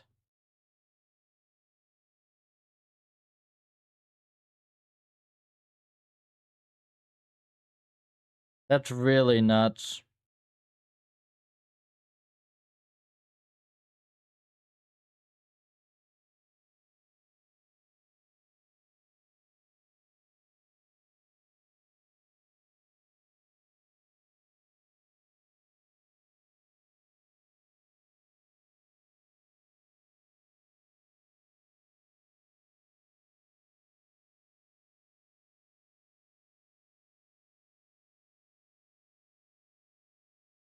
Yeah.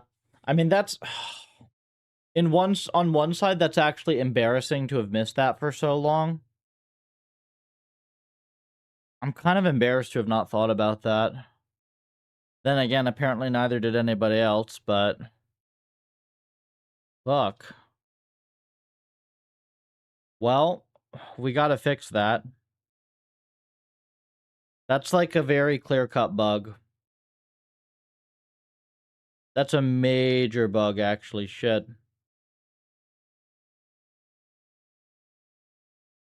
So, regardless of whether this does anything, I now at least know the precise thing to fix.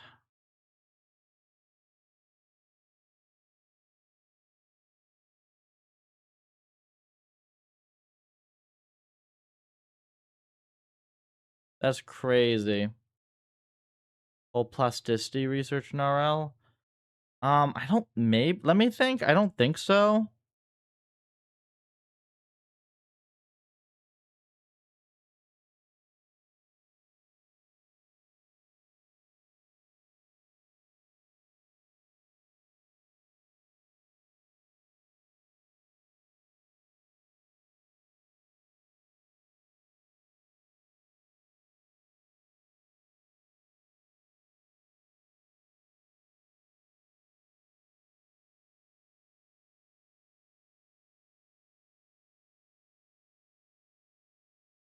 Overtime updates just don't do anything.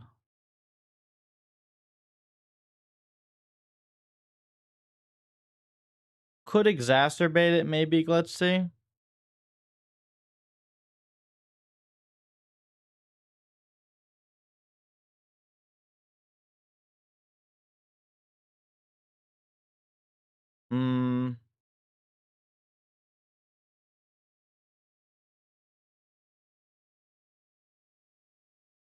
I also kind of want to look into the max ent formulation, though. That's super different.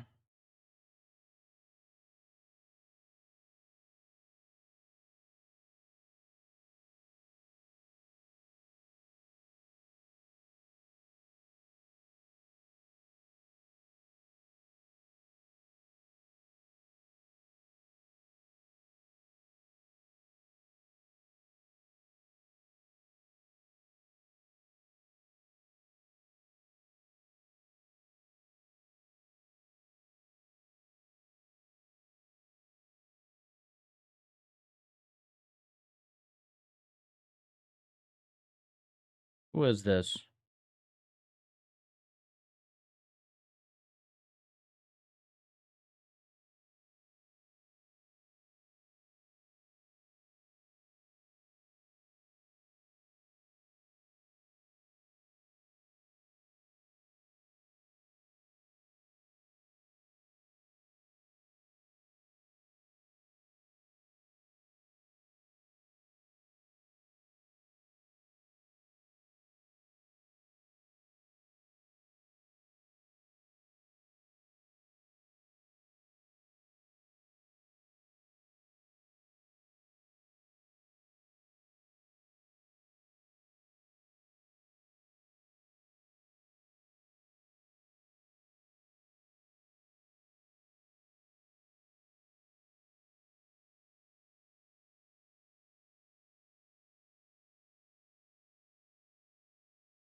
He has half of the problem, but not the other half.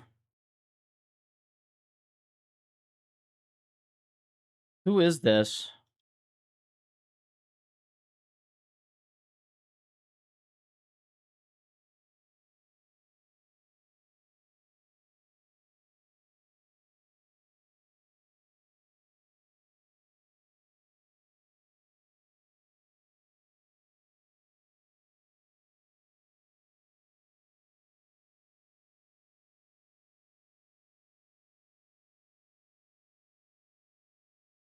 Maxent has some janky shit.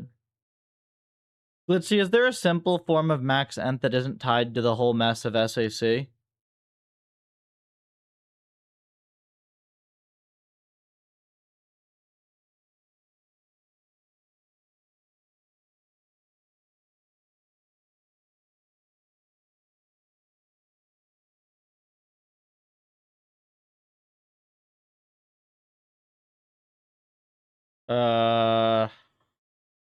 I don't trust this just based on authorship.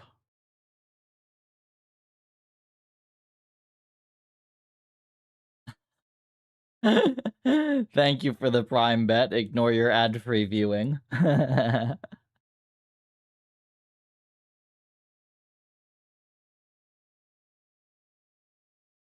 Wait, is that actually Alex? Oh, I don't feel bad about this at all. If this is Alex, this is like one of the actually only good people in the field.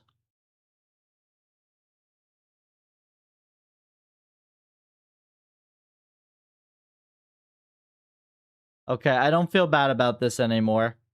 Like, Alex, Alex is one of the only people that I still have like a lot of respect for in this field. It's not Livine, it's Ben. Like, some of the other papers kind of don't work too well. Yeah. Sergey just has a ton of students. I don't know anything about him personally. He seems cool though.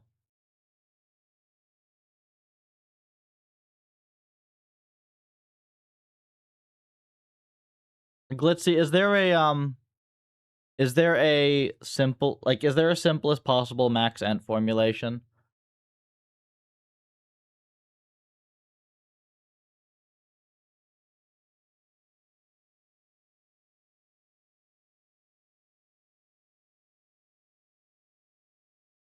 Yeah, he's the sample factory author convert.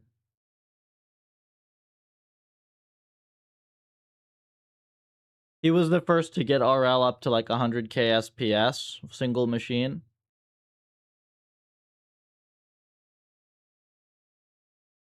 Yeah.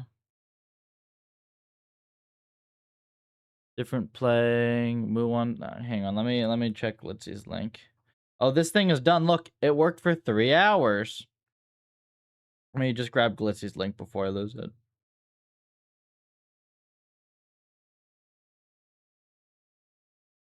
Thank you. Oh. Wait, is this what caution is?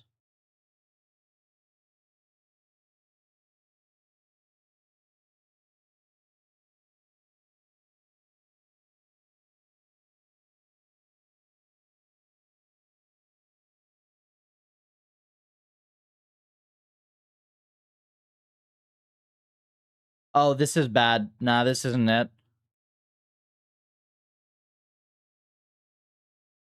This thing is weird. I don't understand what this is. Oh, not your link. I'm sorry, this is the wrong person.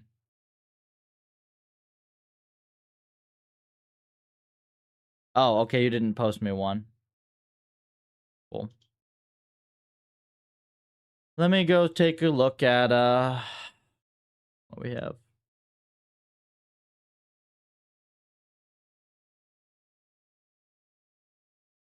It does seem weird, Glitz. Like, it does seem weird.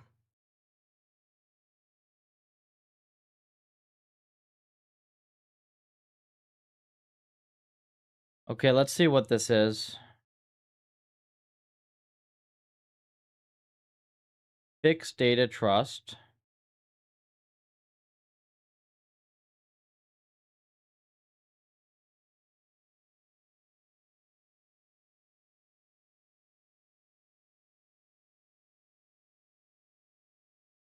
Independent absolute learner overlap.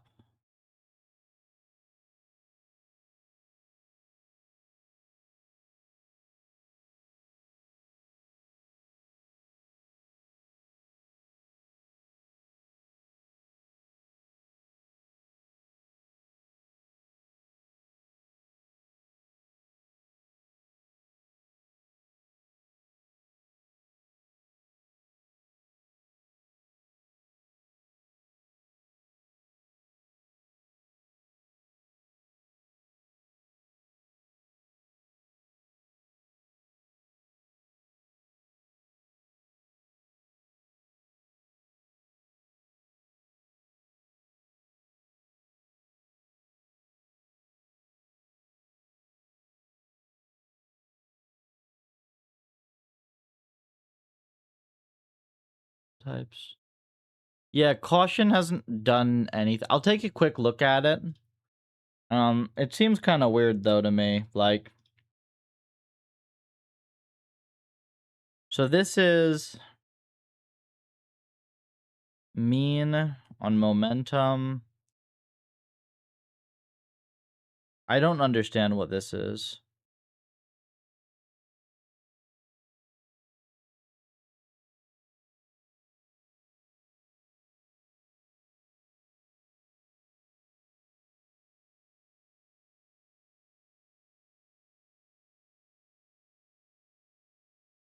This paper is this.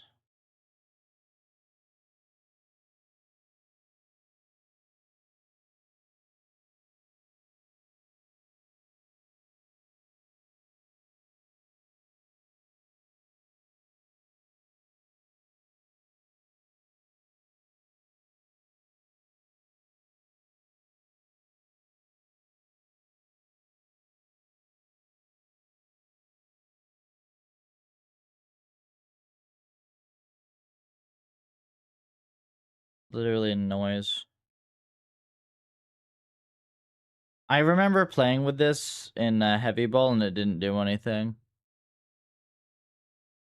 Protein, sweepy bells. Yep. They're not mega broken. They work very well.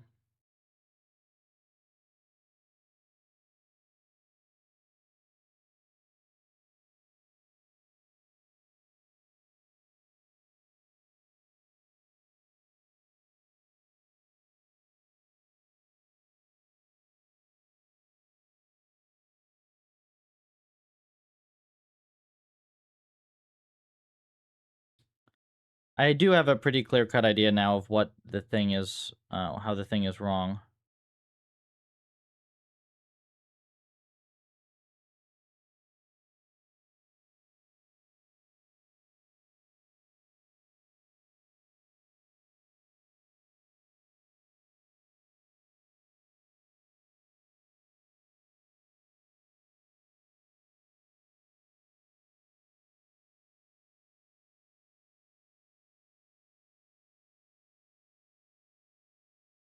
And M's. That'll be nice. I definitely need to fix this now. This is a very clear bug thing, bad problem.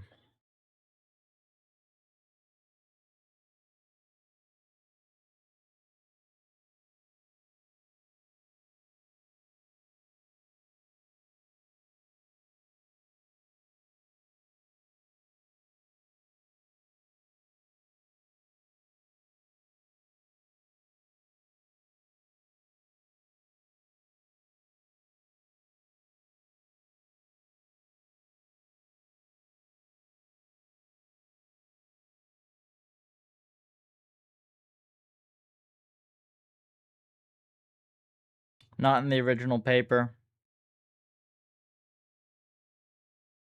So actually, Schulman missed this. That's crazy.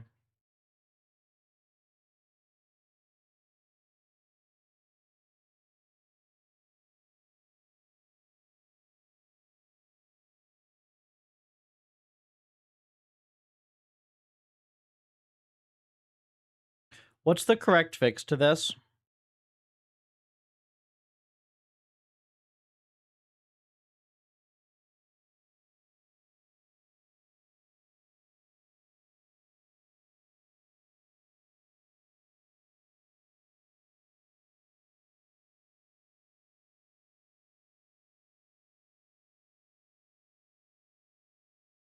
I guess you just fix the let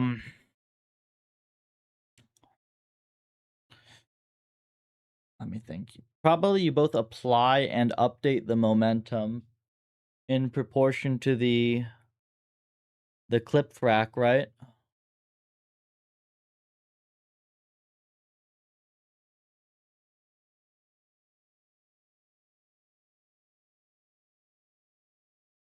Completely ignoring all of the important sampling crap. This makes sense.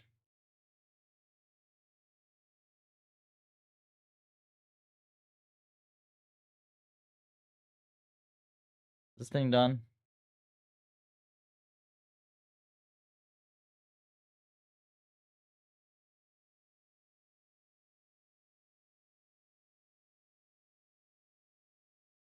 Okay, massive respect to Alex here.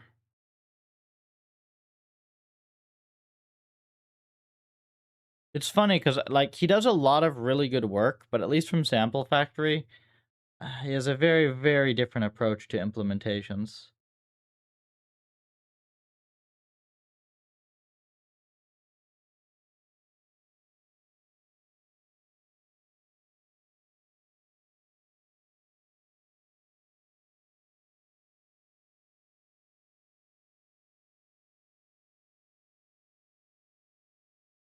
Yeah, I think you want momentum, man. You want to fix. You want to keep momentum, I think. But then you want to apply it in proportion to the clip frac. That would be my guess.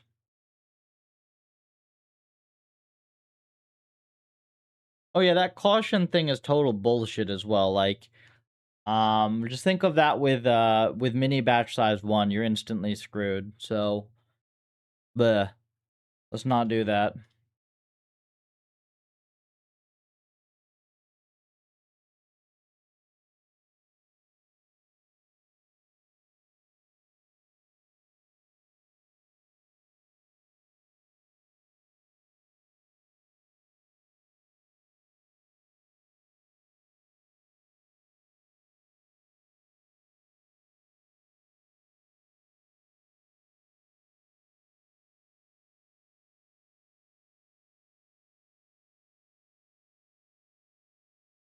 This outside of you and Alex? Well, I mean, look at the original paper. The original paper uses atom. No momentum correction.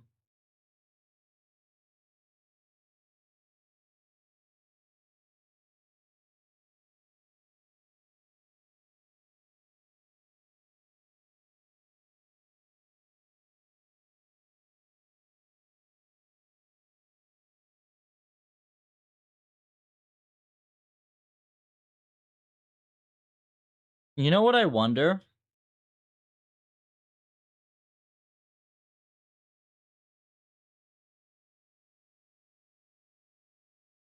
Ha!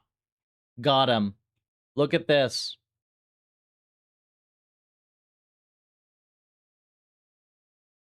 RMS prop. Oh! The Impala paper got it. Or wait, no, momentum is 0. Is this normally 0?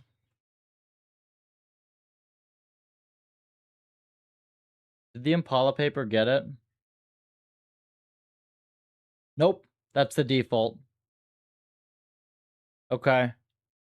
So I think the Impala paper got lucky, basically.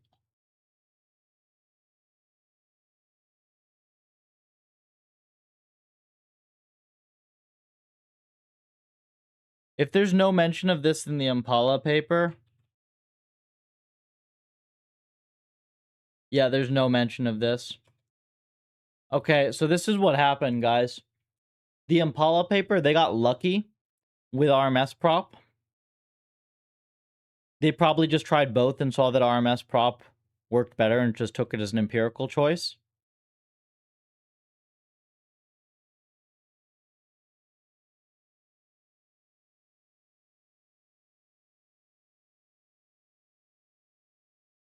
Because this thing goes way more off policy, so yeah.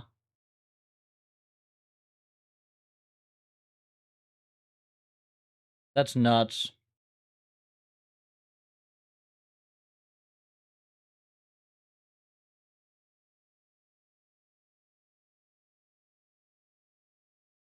So the thing is, oh, man, I wonder if this is like giga massively broken or like only slightly broken.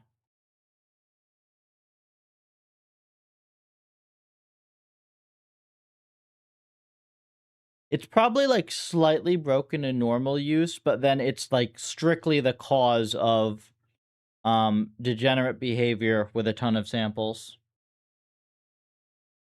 That would be my guess. That's nuts.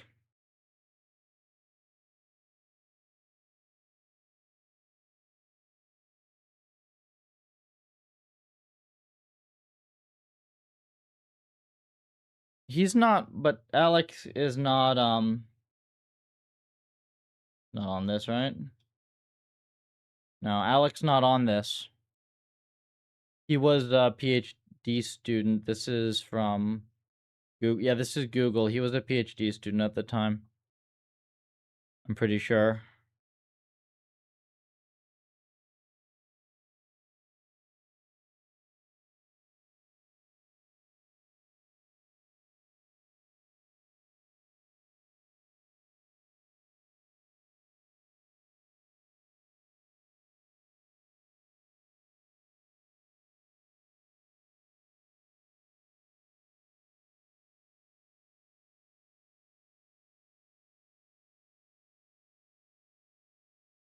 This thing is crap.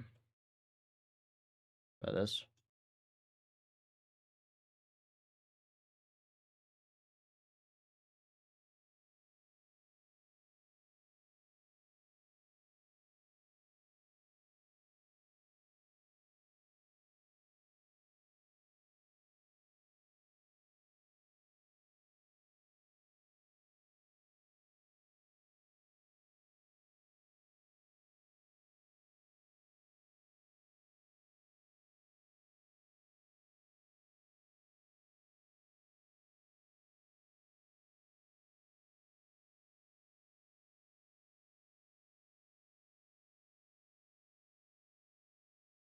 Okay.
Okay, this is definitely bad, right?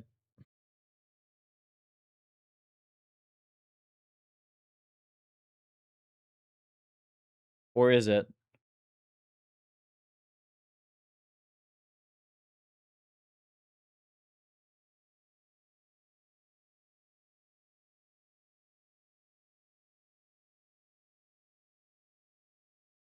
No, it's not bad.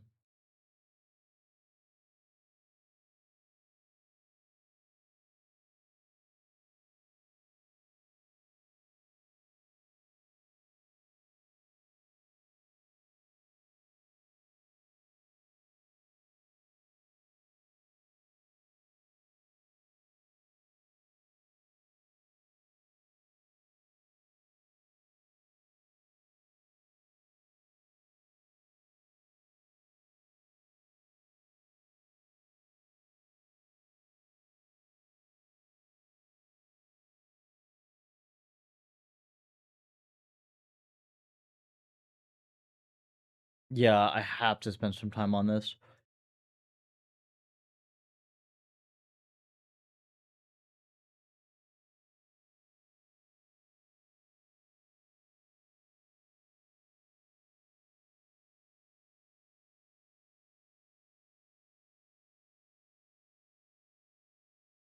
Might be, bet. Not this.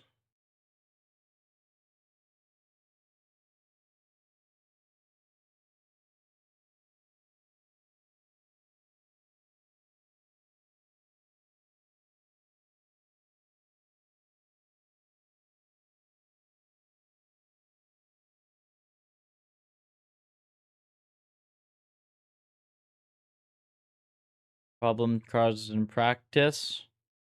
You basically just get screwed by high sample reuse.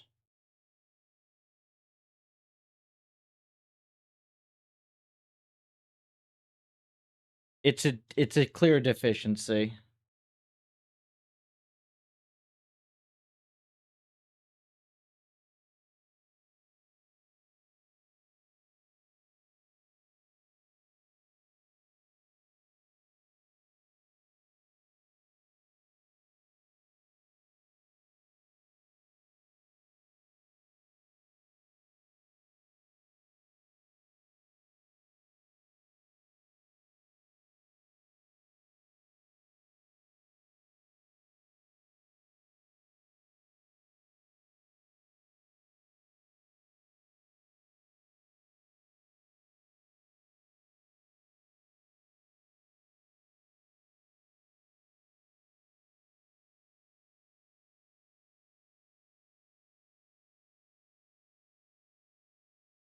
Literally one Reddit comment. It's a pretty clear fuck up though in the algorithm.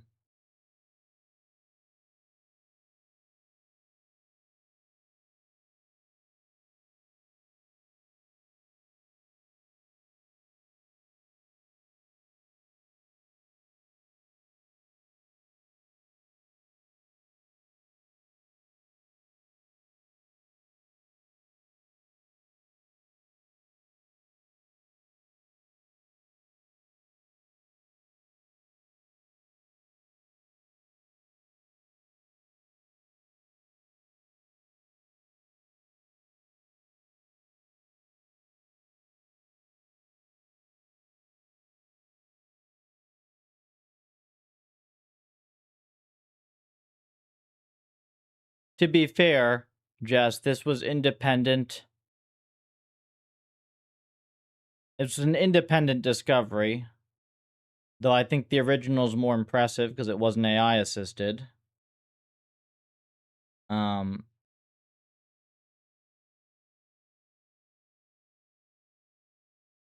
it was both though. Like it was like GPT didn't just find the whole thing either.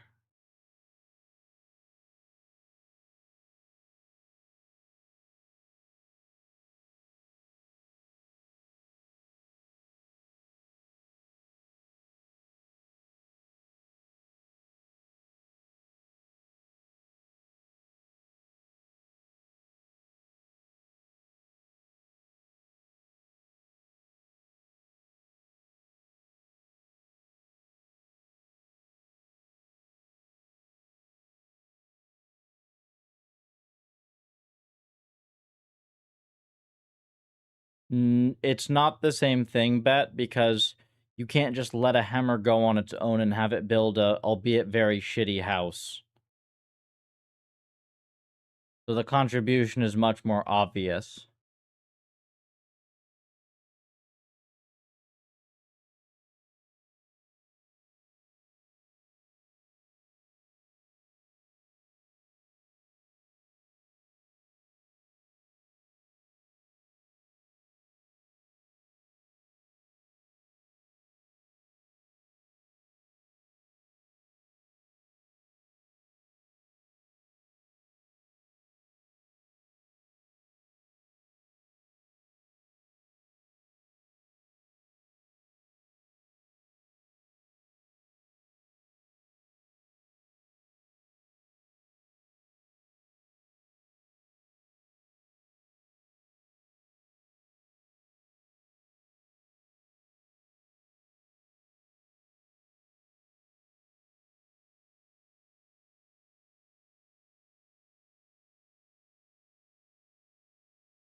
But the thing is, you're off policy before, like, you're off policy after the first mini batch, not after the first epoch.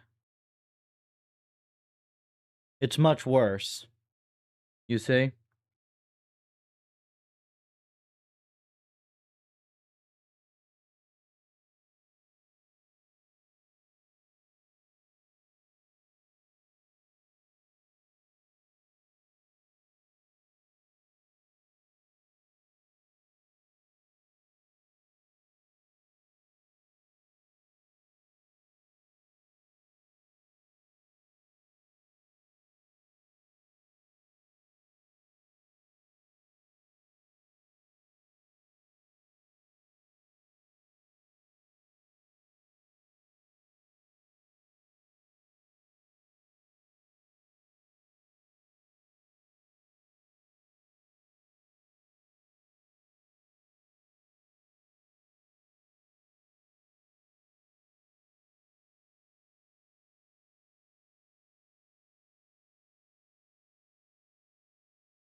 Oh, no, you don't.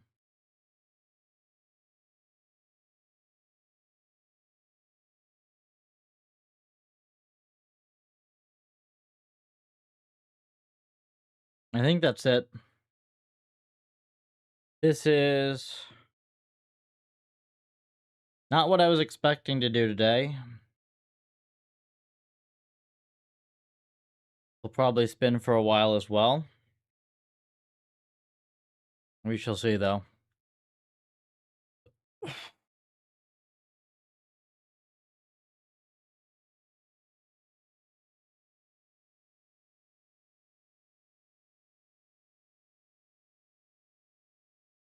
I think that's basically it for today.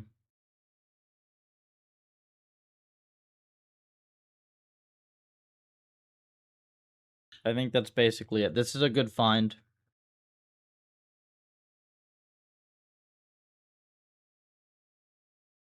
So, to sort of recap,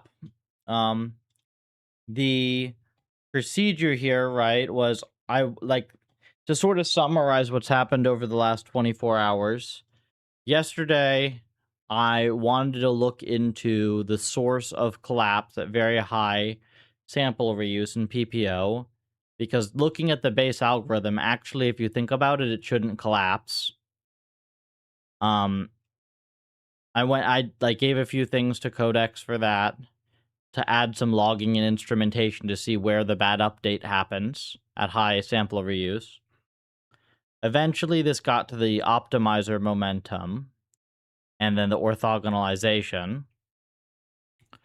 I was considering trying to thread importance sampling in, but I think that that was much too complicated. So I gave it that. It came up with a dumb reward hack that was stupid, that I thought worked, but was dumb. Then it tried to more correctly thread in importance sampling, which I thought would be a reasonable idea. But on reflection, given that we weren't really using that correctly in the first place, I think there's a much simpler version of this that's very close to PPO and looks a lot more like our exact algorithm we're using now with one small optimizer correction. So I think that we'll test that next, and we will go from there.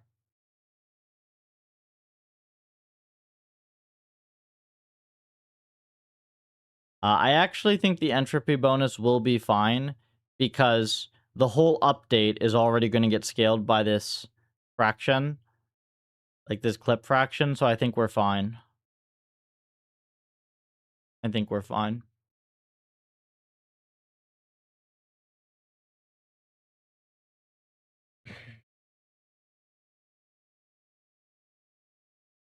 Without clip frac, yeah.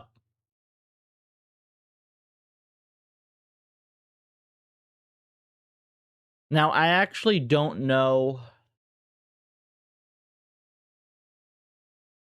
The momentum update might need to be handled slightly differently because I believe we orthogonalize. We only orthogonalize the gradient, right? I don't know actually the order of operations there. It matters quite a bit. But we'll figure that out. No big deal, though. We'll figure that. And we will probably have some results tomorrow.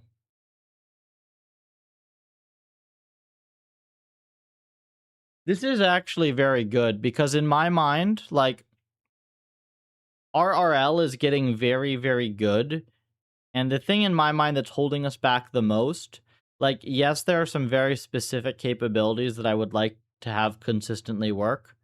But I think that the biggest thing overall, frankly, is just a general feeling of RL still having a little bit of jank left around hyperparameters and setup.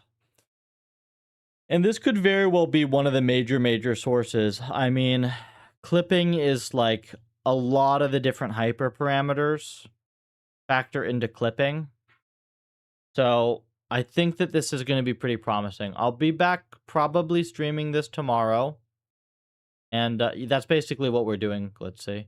I'll be back streaming this tomorrow. I'm going to call it a day here. We'll see what happens.